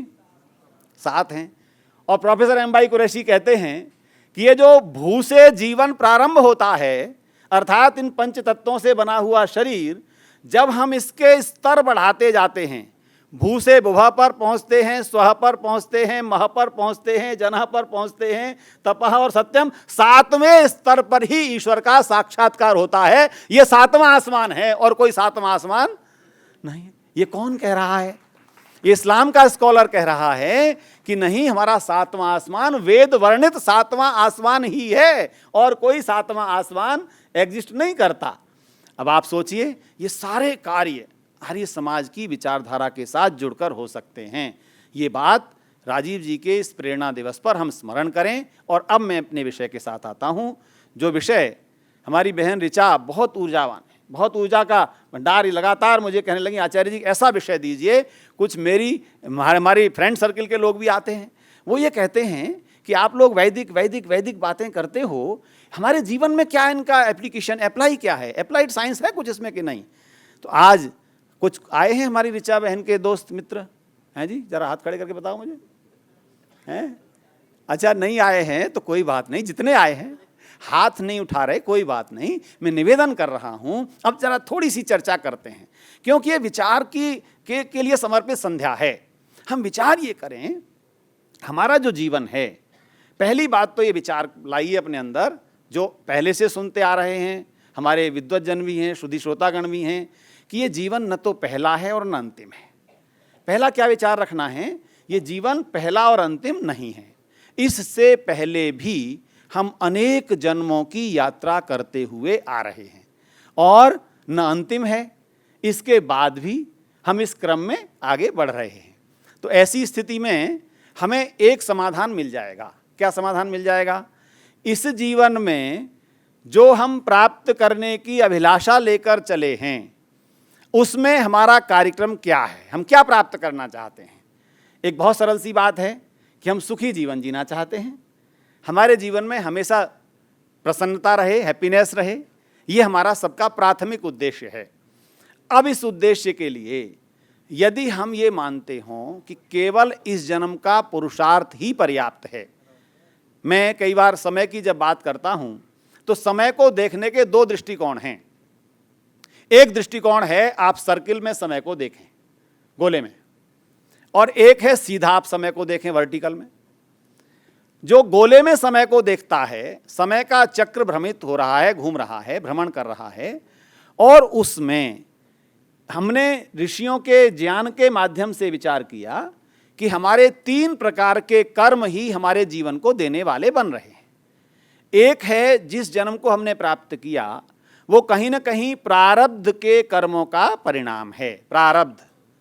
दूसरा है क्रियमाण, ये वर्तमान जीवन हमको जो मिला है इसमें हमें कर्म करने का अवसर प्राप्त हुआ है, और इस कर्म करने में जो हम कर्म कर रहे हैं, कुछ कर्मों का फल हमें समय पर प्राप्त हो रहा है, हमें दिख रहा है कि इस कर्म का ये फल हमने लिया, हमने शिक्षा प्राप्त की, हमने जिस क्षेत्र में शिक्षा ली उसके परिणाम स्वरूप हम डॉक्टर बने, इंजीनियर बने, प्रोफेसर बने, व्यापारी बने, उसका फल हमको सुख के रूप में मिला। लेकिन जब आप कर्म करते हैं तो अनेक कर्म ऐसे हैं जो आपको फल देते हुए दिखाई नहीं देते। शुभ कर्म भी हैं और अशुभ कर्म भी हैं। वो दोनों प्रकार के कर्म हमारे एक अकाउंट में चले जाते हैं जिसका नाम है संचित। अब क्या हो गया, 3 कर्मों की धारा आपके हमारे सामने हो गई, एक है संचित, एक है क्रियमाण, एक है प्रारब्ध। जब गोले में रहेगा तो कौन पहले है? यदि हम संसार चक्र को अनादिकाल से मान रहे हैं तो इस जीवन पर स्टैंड करके खड़े होकर हम सोचते हैं तो प्रारब्ध था जिसका परिणाम ये जीवन मिला। हमारी कुछ विचारधाराएं क्या कहती हैं कि हमारे जीवन में जब जब जो जो जहां जहां जैसा जैसा होना है वो सब पूर्वतः निश्चित है। इस बात से कितने लोग सहमत हैं आप में से? हाँ जी, ठीक है। अब मेरी कक्षा जब तक चलेगी, समय बिल्कुल अतिक्रमित नहीं करूंगा, लेकिन आप बिल्कुल अलर्ट बैठे रहें। आपने हाथ उठाया, दोबारा मत उठाइएगा जब मैं कहूंगा। जिन लोगों ने कहा, जो अभी पहला उठाया था कि जब जब जो जो होना है सब पूर्वतः निश्चित है, इसमें कुछ हाथ उठे। अब मैं दूसरा प्रश्न करता हूं, यदि सब कुछ पूर्वतः निश्चित है तो हमारे इस जीवन का उद्देश्य क्या है? हमें जब कुछ नौकरी मिलनी होगी मिल जाएगी, जब पढ़ाई करनी होगी पढ़ाई हो जाएगी, जब व्यापार करना होगा व्यापार हो जाएगा। यदि पूर्वतः निश्चित है तो हमारे कुछ करने की आवश्यकता बचती है क्या? अब जरा सचेत होकर बताइएगा। 1 मिनट जी, अगर हमारा सब कुछ पूर्वतः निश्चित है, आप लोगों ने हाथ उठाए, तो फिर हमें क्या करना है? अजगर करे न चाकरी, पंछी करे न काम, और दास मलूका कह गए सबके दाता राम। हमको ये बताया गया कि हमें कुछ परिश्रम आदि करने की आवश्यकता नहीं, वो तो हमारा पहले से लिखा है। नहीं, निवेदन करता हूं आप इसको थोड़ा सा शोधित कीजिए। हमें प्रारब्ध से वर्तमान जीवन का जो प्रारंभ काल था, अवसर था, किस परिवार में जन्म होगा, किस प्रकार का वातावरण मिलेगा, ये हमारे प्रारंभ से निश्चय हो गया। पर जन्म होने के साथ ही एक दूसरा कारक जुड़ गया और वो कारक है माता पिता का वातावरण। ठीक है जी, जिस परिवेश में हमारा जन्म हुआ, माता पिता, परिवारीजन, उनका एक वातावरण, और तीसरा है पूरा परिवेश, समाज, राष्ट्र। आप देख रहे हैं कि रोजाना घटनाएं हो रही हैं, व्यक्ति उसमें कहीं सम्मिलित नहीं था, लेकिन एक आतंकवादी आता है और भीड़ के अंदर गोली चला करके सैकड़ों हत्याएं कर देता है। तो आप कहेंगे कि यह सब भी निश्चित था? क्यों जी? वो लोग कहेंगे जिन्होंने पहले प्रश्न पर हाँ में हाथ उठाया था, और फिर ये कहेंगे ये तो निमित्त मात्र है, होना तो यही था, ये तो होना ही था, लेकिन निमित्त बन गया। तो अब निवेदन करता हूं, ऐसी विचारधारा मनुष्य के कर्म करने में कहीं ना कहीं बाधा उत्पन्न करेगी। क्यों? क्योंकि कर्म का विचार नहीं करेगा। हमको एक श्लोक बहुत स्मरण है, हमारी डिफिकल्ट सिचुएशंस जीवन में आती क्यों हैं? आपने विचार किया? इसमें फिर कहूँगा, इसमें कुछ परिस्थितियां हमारे प्रारब्ध के कर्मों के परिणाम स्वरूप भी आती हैं, और अनेक परिस्थितियां हमारी वर्तमान जीवन शैली के कारण आती हैं, अनेक परिस्थितियां हमारी वाणी के व्यवहार के कारण आती हैं, अनेक परिस्थितियां हमारे सामंजस्य में अभाव के कारण आती हैं, अनेक परिस्थितियां हमारे एक दूसरे के प्रति समर्पण न होने के कारण आती हैं। ये कठिन की बात कर रहा हूँ। कठिन परिस्थितियां आने का जो कारण है, प्रारब्ध का एक हिस्सा है, कहीं ना कहीं से वो हिस्सा है, वो उतना आता है। अब हमें क्या करना है, कठिन परिस्थितियों में हमें कैसे स्वयं को मजबूत रखना है, मैं आपको एक छोटा सा उदाहरण देकर के बताना चाहूँगा कि मनुष्य जो उसे प्राप्त होता है, उस प्राप्त होने में सुखी नहीं होता। विचार पकड़िएगा, जो प्राप्त है उसमें सुख अनुभव नहीं करता, अप्राप्त की इच्छा करने लग जाता है, और जो अप्राप्त नहीं है उसका ही दुखड़ार होता है। तो दुख किसने बताइए? हमारे आप आया। एक माँ अपने बच्चे को लेकर समुद्र किनारे पहुंची, समुद्र की लहरें उठ रही थीं। आप लोग भी लहरों के पास जाते होंगे, लहरों के किनारे खड़े होकर बड़ी आनंदित हो रही थी।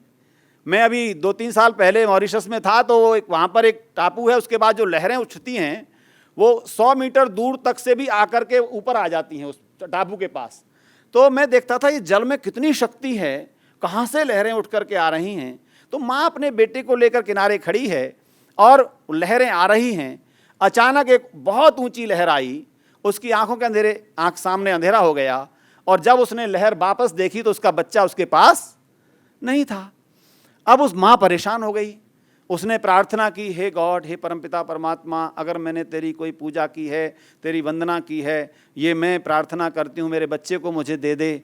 आज से मैं जो भी मेरे जीवन में झूठ बोलने की स्थितियाँ थी वो नहीं बोलूँगी, जब मैं कहीं गलत व्यवहार करती थी नहीं करूँगी, प्रभु मेरे बच्चे को ला दे।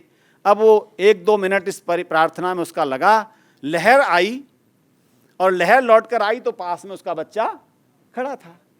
अब बच्चे को देखकर खुश हो रही है, लेकिन तुरंत परेशान होने लगी।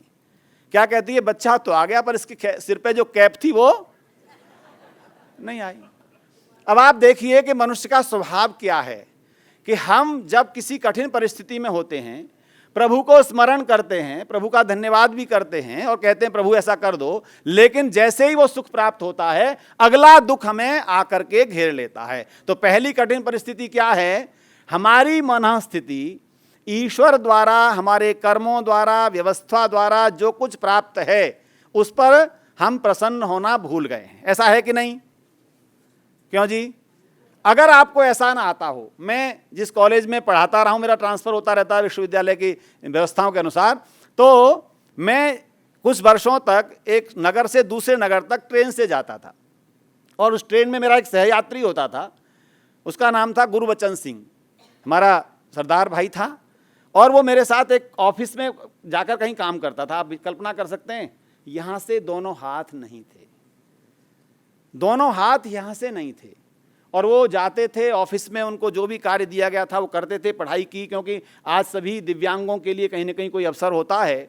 मैं आपको ईमानदारी से बता रहा हूँ, आज 15 साल लगभग मुझे हो गए उनके साथ नहीं मिले हुए, लेकिन जब भी मुझे कोई कष्ट आ रहा होता है, मैं सोचता हूँ अरे उस भाई से तो कम है ना, ये जो मेरा कष्ट है अरे मैं सोच करके देखूं, मैं अपने कपड़े स्वयं पहन सकता हूं, मैं भोजन स्वयं तोड़ के कर सकता हूं, मैं अपने और कार्यों को कर सकता हूं, लेकिन वो मेरा गुरुवचन तो कैसे करता होगा, दूसरों पर डिपेंड रहता होगा। ये बात यदि हमारे मस्तिष्क में आती है तो आप विचार कर लीजिए, अनेक परिस्थितियां आपको छोटी लगने लग जाती हैं। तो कठिन परिस्थितियों के लिए पहला हमने अपने मन को तैयार करना है, और मन को तैयार करने के लिए बड़ा अच्छा संयोग है मुंजाल साहब। प्रातःकाल इसी समाज में मन पर चर्चा कर रहा था और मैं निवेदन कर रहा था, आप में से कुछ श्रोता उस समय रहे होंगे, शेष श्रोताओं को निवेदन करूंगा कि आप जिस मनोविज्ञान को आज बड़े बड़े विश्वविद्यालयों में बड़े बड़े प्रोफेसर्स पढ़ा रहे हैं, उस मनोविज्ञान का जन्म 1879 में हुआ है, 1879 में।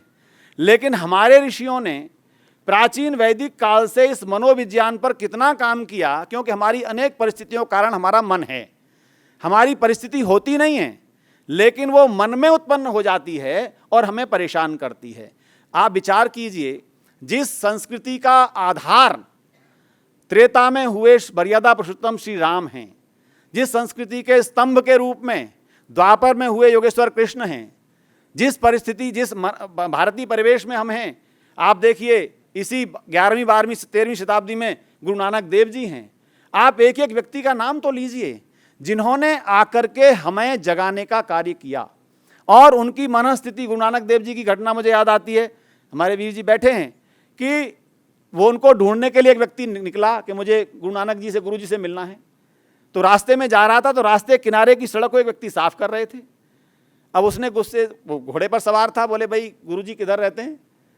तो वो शांत रहे, अपनी घास छीलती रहे। 2-3 बार जब उसने कहा तो क्रोध में आ गया उतर के, और गुरुजी ने कहा आगे चले जाओ।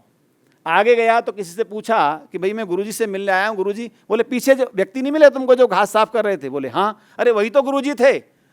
अब वो कान पकड़ता है कि ऐसी महानता, ऐसे आप देखिए असम्मान की स्थिति आने पर भी इन महापुरुषों का जीवन जो हमें एक बड़ी प्रेरणा ये देता है कि हमारे जीवन में कठिन परिस्थितियों के लिए जिम्मेदार हमारी असहिष्णुता है। सहन करने की क्षमता को हमने धीरे धीरे मार दिया है। हमारे परिवारों का प्रेम कहाँ चला गया? जिस परिवार में भाई भाई के प्रेम का आप उदाहरण श्री राम और भरत के प्रेम से बड़ा नहीं दे सकते, जिस परंपरा में, जिस इतिहास में हमारा आपका जन्म हुआ है, वहाँ पर आज जो परिस्थितियाँ हैं इनसे लड़ने के लिए हमें एक कार्य और करना पड़ेगा। वो कार्य क्या है, निवेदन कर रहा हूँ, वो है महापुरुषों के जीवन का अध्ययन। हम इस प्रथा से, इस विधा से दूर हो गए हैं। हम क्या करते हैं, आज हमारा समय, मैं कई बार प्रवचनों में कह दिया करता हूं कि पहले तो घर में इडियट बॉक्स सामने लगा होता था, घर से बाहर निकलते थे तो हमारी कोई समस्या नहीं थी, लेकिन आजकल हमारे हाथ में, हमारी जेब में रहता है। हालांकि ये विजडम बॉक्स भी है लेकिन इडियट बॉक्स भी है। आप किसी मेट्रो में यात्रा करिए, आप जब तक दरवाजे पर खड़े होंगे और खड़े होते ही व्यक्ति लग जाता है, और वो आस पास क्या हो रहा है, किसके साथ क्या घटना घट गई, किसी से कोई मतलब नहीं, वो अपना पूरी तरह उसमें मस्त है। ये जो जीवन पद्धति हमारी चल रही है, इस जीवन पद्धति में थोड़ा सा परिवर्तन करने की आवश्यकता है। हमारा जो व्यक्ति से व्यक्ति का संवाद था वो कहीं ना कहीं गायब हो गया है। आप विचार कर रहे हैं कि नहीं? क्योंकि व्यक्तिगत संवाद क्या होता है, संवेदनाओं का जनक होता है, और वो संवेदनाएं हमारे व्यक्तिगत वार्तालाप में, व्यक्तिगत संवेदनाओं से जुड़ने पर हमारे हृदय का विस्तार करती हैं, और जब हृदय विस्तृत होता है, विशाल होता है, तो अनेक परिस्थितियां हमारे सामने खत्म हो जाती हैं। तो मैं कुछ सुझाव आपको दे रहा हूं। हम अपने ऋषियों के उस मन की शक्ति के विचार को देखें कि हमारा तीसरा कोष मनोमय कोष था। पहला अन्नमय कोष, शरीर में हम जी रहे हैं, शरीर के लिए भोजन चाहिए, वस्त्र चाहिए, घर चाहिए। 24 घंटे का टाइम मैनेजमेंट करने की आवश्यकता है कि हमारा कितना समय अन्नमय कोष पर जा रहा है और कितना समय प्राणमय कोष की साधना में लग रहा है। दूसरा कोष है प्राणमय कोष। और प्राण शक्ति कहाँ से है, इसका भी पूरा विज्ञान आप उपनिषदों को पढ़ेंगे, दर्शन को पढ़ेंगे, तो महर्षि कपिल ने जब सांख्य दर्शन की रचना की है तो उसमें बड़ा सुंदर विश्लेषण किया है, और वो आपको और हमको सबको पढ़ना चाहिए। वो क्या करते हैं कि अपने शरीर पर आप एक बार दृष्टि डालिए। हमारा बाह्य स्थूल शरीर है जो 5 तत्वों से निर्मित है, लेकिन इसी स्थूल शरीर में एक सूक्ष्म शरीर है, और सूक्ष्म शरीर में जो स्थूल तत्व बता रहा हूँ, सूक्ष्म में भी जो स्थूल तत्व है, मन, बुद्धि, चित्त, अहंकार, इसके अलावा भी हमारे 13 तत्व और हैं, वो उनकी व्याख्या नहीं करूँगा।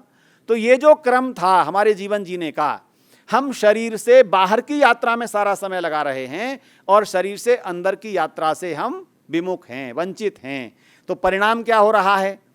बाहर के सुख साधन हमारी खुशियों को किस स्तर तक दे सकते हैं उतना उनकी क्षमता है, सीमा है, लिमिट है।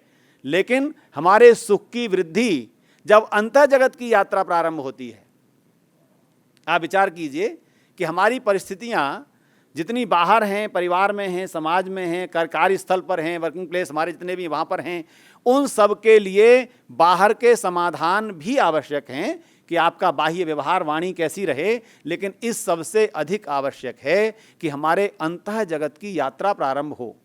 और इन्हीं यात्राओं के लिए जो अभी आपने संगीत सुना, ये सामवेद के द्वारा उत्पत्ति हुई है और सामवेद उपासना का वेद है। साम की ऋचाएँ हमसे कई बार कहती हैं, हे संसार के लोगों, साम की ऋचा बता रहा हूँ, सामवेद की, कैसे जियोगे? अगर आपको जीवन जीना आ गया तो मृत्यु के वश में नहीं जाओगे। ये कौन कह रहा है? सामवेद कह रहा है। ओम आयुषायुष्कृताम जीवायुष्मान जीवमामृथा प्राणेनात्मनवताम जीवमा मृत्योरुद्गावशम। बड़ा सुंदर है, एक छोटे छोटे संदेश दूंगा केवल। आयुषा आयुष्कृताम जीव, हे संसार के लोगों, आयु के द्वारा आयु को उत्पन्न करके जीवन जीना प्रारंभ कीजिए। क्या बात हुई? अरे ये तो कोई बात ही नहीं हुई। आयुषा आयुष्कृताम जीव, आयु बना करके जिए। हाँ बिल्कुल, जैसे वर्षों में आयु हमें शरीर को, हमें लगता है कि आज हम 70 साल के, 75 साल के, 80 साल के हो रहे हैं, लेकिन पूर्ण आयु के लिए प्रार्थना कीजिए। पूर्ण आयु क्या है? हमारी वर्षों में गणना नहीं होती पूर्ण आयु की। हम कहते हैं पूर्ण आयु का मतलब है कम से कम तच्चक्षुर्देवहितम जीवेम श्रद्धशतम शृणुयाम श्रद्धशतम। आप कहेंगे 100 वर्ष तक जीने की कामना हम करते हैं, लेकिन पूर्ण आयु कौन सी है? जगतगुरु शंकराचार्य जी कितने वर्ष जिए थे जी? 32 वर्ष। महर्षि दयानंद जी कितने वर्ष जिए? 59 वर्ष। ऐसे ही अनेक महापुरुषों का नाम लेता जाऊं तो आप जगतगुरु शंकराचार्य जी की आयु को पूर्ण आयु मानते हैं कि नहीं? हाँ, क्योंकि जो कार्य इतनी अल्प आयु में समाज को, जगत को आस्तिक बनाने के लिए उस महापुरुष ने किया, नास्तिकों से शास्त्रार्थ किए, पूरे भारत का भ्रमण किया। क्या आप विचार कीजिए, उन्होंने आयु को, आयु कितनी संक्षेप, कितनी वर्ष तो कम है, लेकिन पूर्ण आयु बनाया कि नहीं? वेद कहता है आयुषा आयुष्कृताम जीव। पहला काम करना है हमको, क्या करना है? आयु को आयु बनाकर जीना है। कारण, जिस आयु में हमारे कम से कम और कुछ नहीं कर सकते, तो एक कार्य तो करना है जो ऋषि ने हमको कहा, पंचैस्तान महायज्ञान यथाशक्ति नहापयेत। हमारे जिस दिन ये 5 यज्ञ जीवन में स्थापित हो जाएंगे, ब्रह्म यज्ञ, देव यज्ञ, पितृयज्ञ, अतिथि यज्ञ, बलि वैष्णदेव यज्ञ। अच्छा, जरा इनकी कभी विज्ञान पर कभी हमारा ध्यान गया क्या? हमने खूब उपदेश सुने कि 5 यज्ञ करने चाहिए, ऋषियों ने कहा, हम भी करते हैं जी, पर इन 5 यज्ञों की सूक्ष्मता पर कभी चिंतन गया क्या? विचार कीजिए। 5 यज्ञों की सूक्ष्मता आपकी समस्त कठिन परिस्थितियों का समाधान करेगी। मैंने समाज शास्त्र की एक बहुत बड़ी गोष्ठी में कहा, संसार की समस्याओं का समाधान 5 महायज्ञों में। आपकी JNU के प्रोफेसर विवेक कुमार हैं, कई बार टीवी पर आते हैं, विवेक कुमार भी इस गोष्ठी में थे। मैं बोल लिया तो खड़े हो गए, बोले जी क्या बकवास है, ये JNU के लोगों की कुछ शिष्टता है जो प्रायः रहती थी, अब तो बदल रहा है कुछ। तो मैंने कहा जी कैसे बकवास है, पूरा सैकड़ों लोगों का सामने हॉल है। बोले ये क्या मतलब, ये परंपराएं घिसी विसी जो भगवाकरण की बातें हैं, इनसे आप समाधान बताते हैं।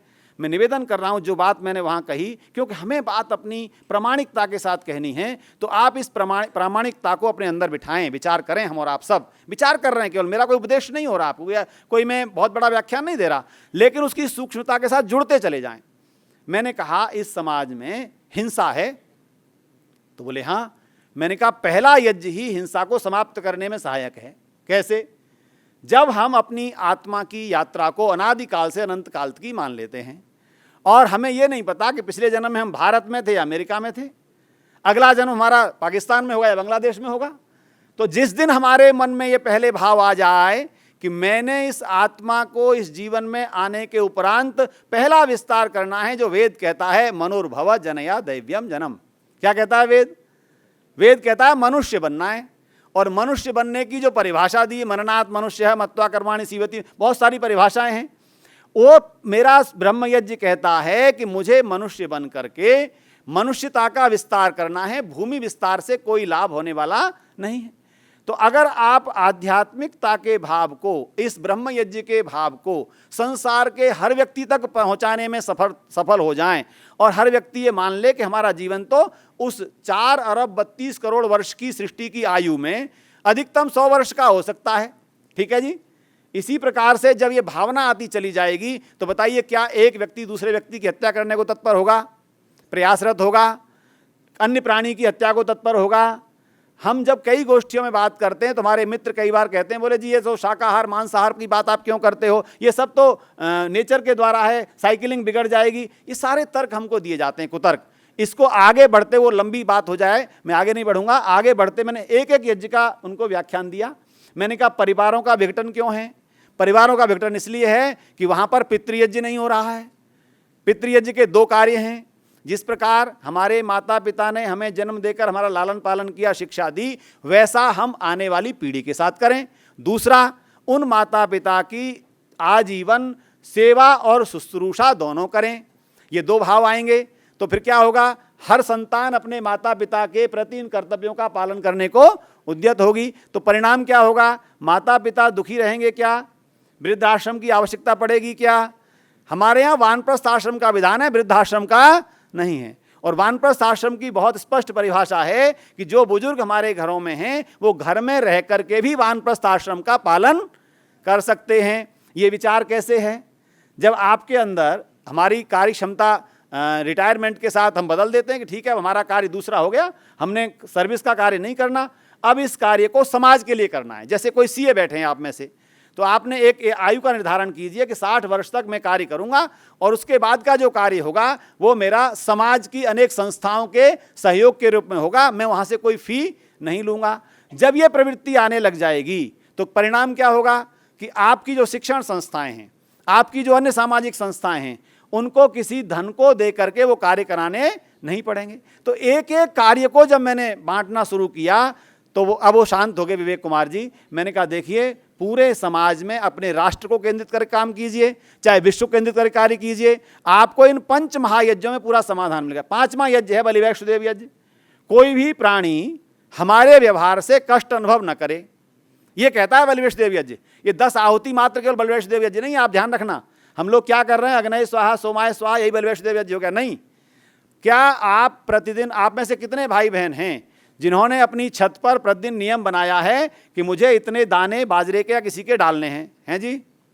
कुछ हाथ खड़े हो रहे हैं। आपको निवेदन कर रहा हूं, आप कुछ दिन तक शुरू कीजिए और उसके बाद आप बताइएगा मुझे आकर के कि हमारे कंधे पर पक्षी बैठ जाते हैं जी। मैं अभी कलकत्ता में था, हमारे आनंद आर्य जी हैं, उनके फ्लैट में रुका था, मुझे ऊपर ले गए, बोले चले ऊपर। ऊपर गया, उन्होंने बोरी एक रखी थी पूरी बाजरे की, अपने उसमें ममटी जो होती है, बाहर निकले, 1 किलो बाजरा बखेरा, उनके हर कंधे पर हाथ पर कबूतर बैठे हुए हैं। प्राणियों को विजय प्राप्त करने का साधन था बलिवैष्णदेव यज्ञ। अहिंसा प्रतिष्ठायाम तत्सन्निधौ वैर त्यागः।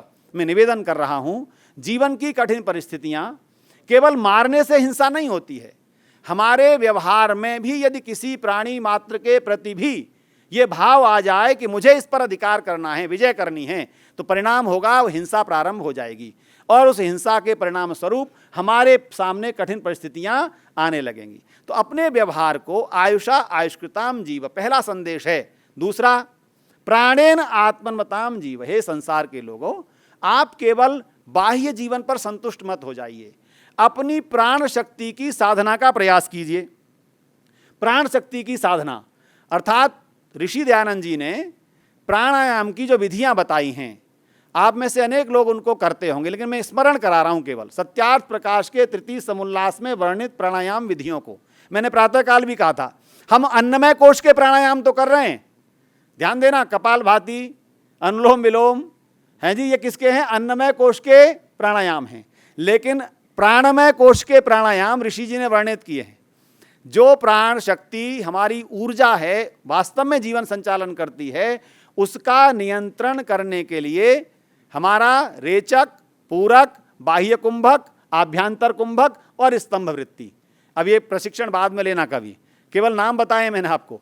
इनका नियमित करने से प्राणेन आत्मन्वताम जीव। आप विचार कीजिए, जो धैर्य, जो स्थिरता, हमारी स्थित प्रज्ञता गीता के पाठ से आती है, प्रजहाति यदा कामान सर्वान मनोगतान पार्थ आत्मन्येव आत्मना तुष्टः स्थित प्रज्ञः तदोच्यते। क्या कह रहे हैं भगवान कृष्ण जी कि जो इन प्राण की शक्ति का निर्धारण, स्थानीय स्थितिकरण करने लग जाता है तो क्या होता है, प्रजहाति यदा कामान सर्वान।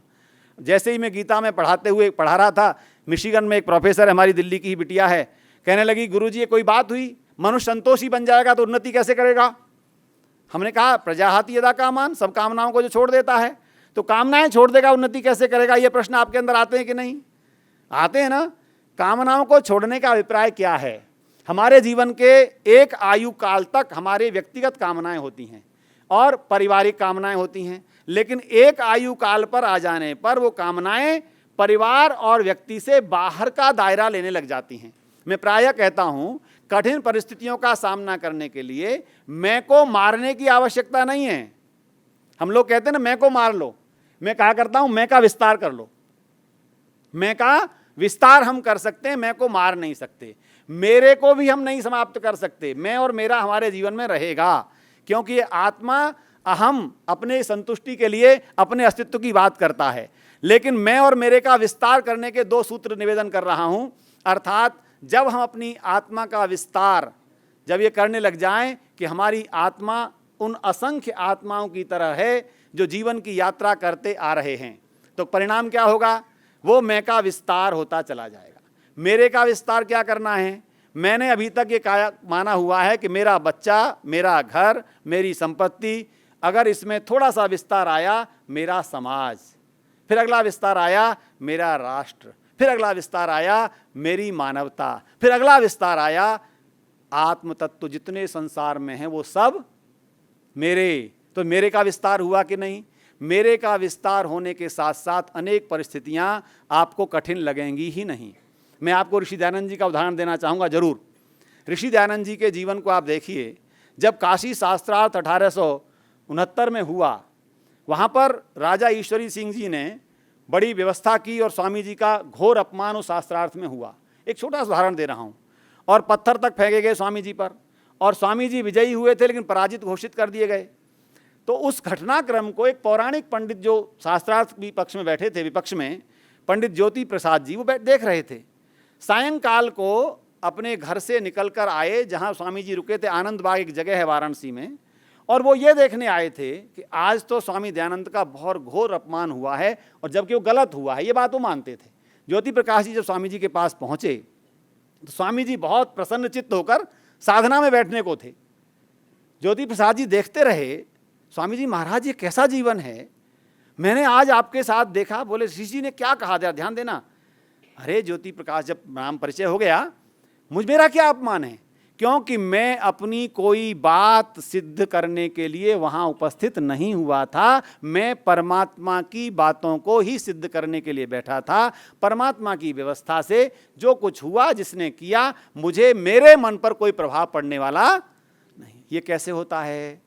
ये आत्मा का विस्तार हो जाने पर, आत्म यात्रा का सही आकलन हो जाने पर व्यक्ति ये सोचता है कि मैं जो कार्य कर रहा हूँ।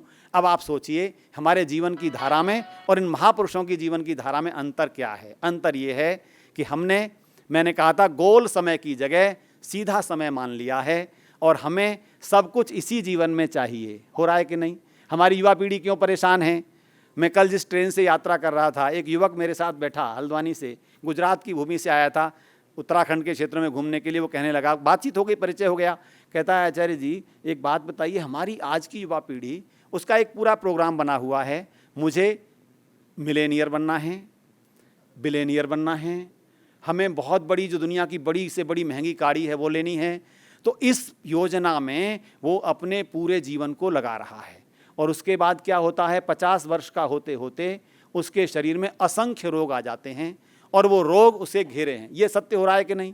वो कहता है कि अगर हमने अपने इन ऋषियों की, महर्षियों, वो युवा है, 23-24 वर्ष का है, कह रहा है जी मैं भी इन्वेस्टमेंट कंपनी में काम करता हूँ, लेकिन मेरा एक विचार है पूरे वर्ष में 2 बार कम से कम मुझे भ्रमण पर निकलना है, पर्वत की वादियों को देखना है, प्रकृति को देखना है, और अकेला आता हूँ और अकेला आकर के हिमालय की इन अंदराओं में गुजर जाता हूँ, फिर जाता हूँ अपने काम में लग जाता हूँ। मैंने कहा तुम्हें परिवर्तन क्या लगा? बोले परिवर्तन ये लगा कि मेरे जो साथी हैं 12 महीने 24 घंटे 300 दिन जिस कार्य को करके भी संतुष्ट नहीं हैं, मैं उस वर्ष में से 15-20 दिन यहाँ घूम करके अपनी आत्मा का विस्तार करता हूँ और मुझे बहुत कम सामान में प्रसन्नता मिलने लग जाती है। तो बड़ा अंतर क्या आता है मित्रों, बंधुओं, माताओं?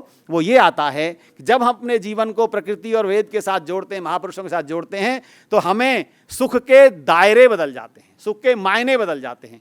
हमारा सुख बाह्य वस्तुओं पर डिपेंड नहीं रहता, अपितु वो सुख अंतर जगत पर डिपेंड रहता है। तो मैं निवेदन करूंगा, समय मुझे आगे बढ़ने की अनुमति नहीं देता, समय कहता है कि अब तुम अपनी बात का उपसंहार करो, और उपसंहार ये है अपनी आयु को आयु बनाकर जीना, प्राण शक्ति के साथ जीवन को जीना, प्राणमय के साथ मनोमय कोश में जाकर मन का विस्तार करना, मानसिक शक्तियों का विकास करना, और विज्ञानमय कोश में यथा तथ्य को जानना, यथार्थ क्या है, अपने जीवन को इसके प्रति समर्पित करना, और तब आनंदमय कोश की यात्रा होती है। तो 5 कोशों की यात्रा हमारे जीवन का उद्देश्य है।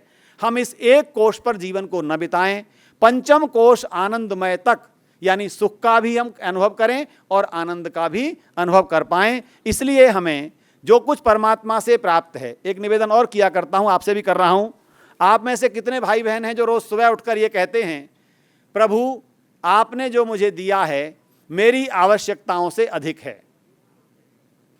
कहते हैं, ये बताना जो कहते हैं। अच्छा, बहुत बहुत धन्यवाद आपके लिए करतल ध्वनि। और जो नहीं कहते हैं, आज से निवेदन करिए, यदि किसी को ये लगता हो कि मेरी आवश्यकताओं से बहुत कम है मेरे पास, तो जरा बताना मुझे, मेरा संपर्क नंबर ले लेना बहन ऋचा से। और अगर आवश्यकताओं से अधिक है तो कल प्रारंभ करना कि हे प्रभु मुझे जो प्राप्त हुआ है मेरी आवश्यकताओं से अधिक है। आप सोचिएगा एक बहुत बड़ा परिवर्तन आपकी जीवन शैली में आएगा। आप जब प्रतिदिन ये बात इरादे से कहेंगे कि मेरी आवश्यकताओं से अधिक है, तो करना क्या है? अब मुझे संतोष कुछ चीजों में करना है। क्या है? संसार के साधनों में संतोष न करने वाला व्यक्ति कभी सुखी नहीं रहता, और अध्ययन में संतोष करने वाला सुखी नहीं रहता। अध्ययन में संतोष नहीं करना, यज्ञ में संतोष नहीं करना, और दान में संतोष नहीं करना। आप में से बहुत विभूतियां बैठी हैं जो बहुत बड़ा बड़ा दान करते हैं, इस मंच पर बैठे लोग हैं।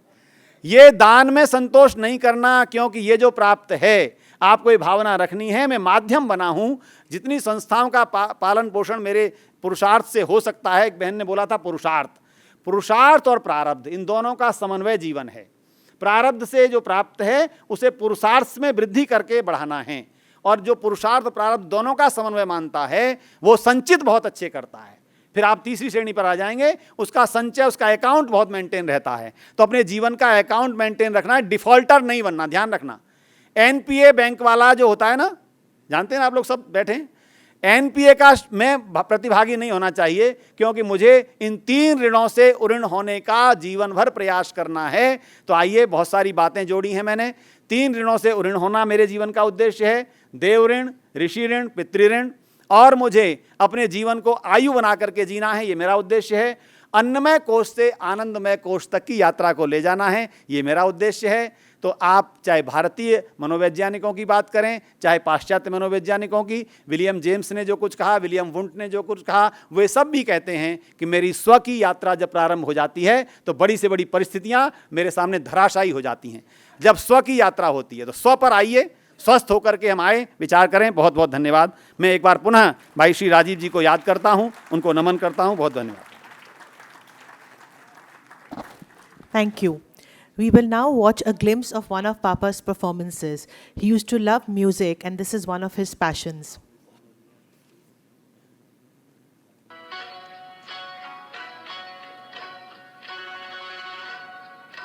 ऐ मेरे प्यारे वतन, ऐ मेरे बिछड़े चमन, तुझ पे दिल कुर्बान, तू ही मेरा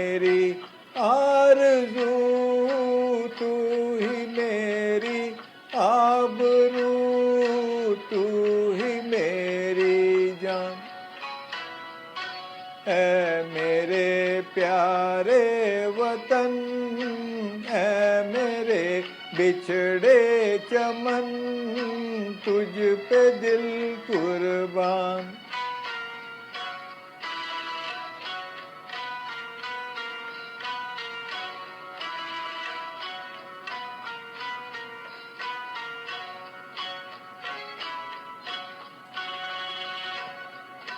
तेरे दामन से जो आए उन हवाओं को सलाम।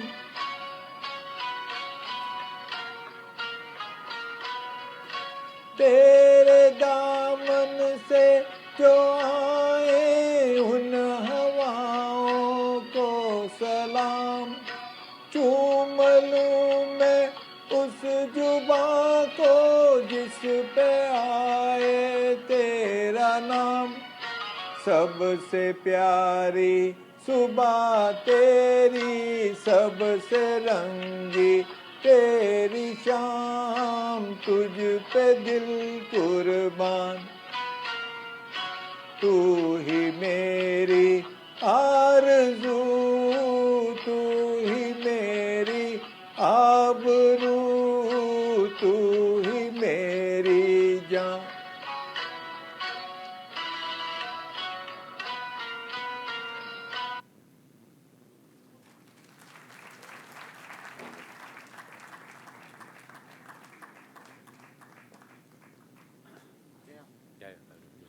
ये कार्यक्रम संपूर्णता की ओर है। आदरणीय भाई श्री राजीव चौधरी जी के जो बहुत ही समर्पण के साथ गाए हुए जो भजन हैं, डूब करके जो गाते थे, उनके लिए यूट्यूब का लिंक है।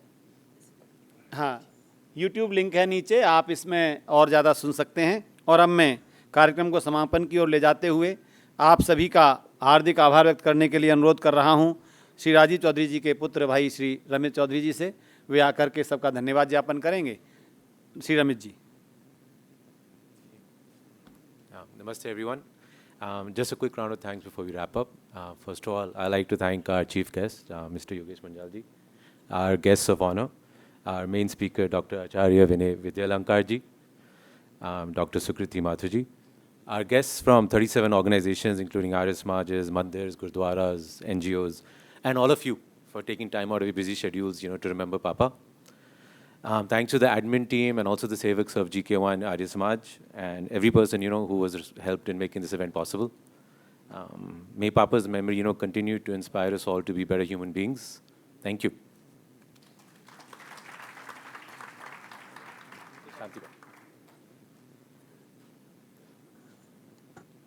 आइए हम सब मिलकर के अब इस कार्यक्रम को शांति पाठ के साथ समापन की ओर ले जाएंगे। निश्चित रूप से हमारे बीच में कई बहुत उच्च कोटि के वक्ता विराजमान थे। श्रीमान रविदेव गुप्त जी, जिन्हें आप सुनते भी हैं आर्य संदेश के माध्यम से भी, और भी हमारे अनेक विद्वान आचार्य वीरेंद्र विक्रम जी। लेकिन समय को दृष्टिगत रखते हुए इस कार्यक्रम को ठीक 6 बजे हमें समापन करना है। तो आइए, हमारे बीच में मैं एक और धन्यवाद करूंगा कि हमारे उत्तराखंड से आर्य प्रतिनिधि सभा के हमारे अधिकारीगण हैं, श्रीमान अमित जी कुकरेजा, श्रीमान अमित वासन जी, एक बार खड़े हो जाएंगे। आप भी इस कार्यक्रम में पहुँचे हैं और भी अनेक समाजों से, संस्थाओं से लोग पहुँचे हैं। दिल्ली सभा के अधिकारीगण श्रीमान सुरेश गुप्ता जी बैठे हुए हैं, और भी अधिकारीगण हैं जिनका हम नाम नहीं ले पाए। उन सब का भी हम इस परिवार की ओर से हार्दिक धन्यवाद ज्ञापित करते हैं। आइए, गुरुकुल के ब्रह्मचारियों का हार्दिक आभार जिन्होंने मंत्रोच्चारण करके, क्योंकि हम आर्य समाज को निवेदन करूंगा कि आर्य समाज को बचाने वाले गुरुकुल, आर्यवीर दल, आर्य समाज हैं, सब मिलकर के इस संस्था को आगे बढ़ाए हुए हैं। आइए एक बार सीधे बैठ कर के कार्यक्रम का समापन करेंगे। ओम द्यौः शान्तिरन्तरिक्षं शान्तिः पृथिवी शान्तिरापः शान्तिरोषधयः शान्तिः वनस्पतयः शान्तिर्विश्वे देवाः शान्तिर्ब्रह्म शान्तिः सर्वं शान्तिः शान्तिरेव शान्तिः सामा शान्तिरेधि। ॐ शान्तिः शान्तिः शान्तिः। जो बोले ईश्वर अभय, वैदिक धर्म की जय।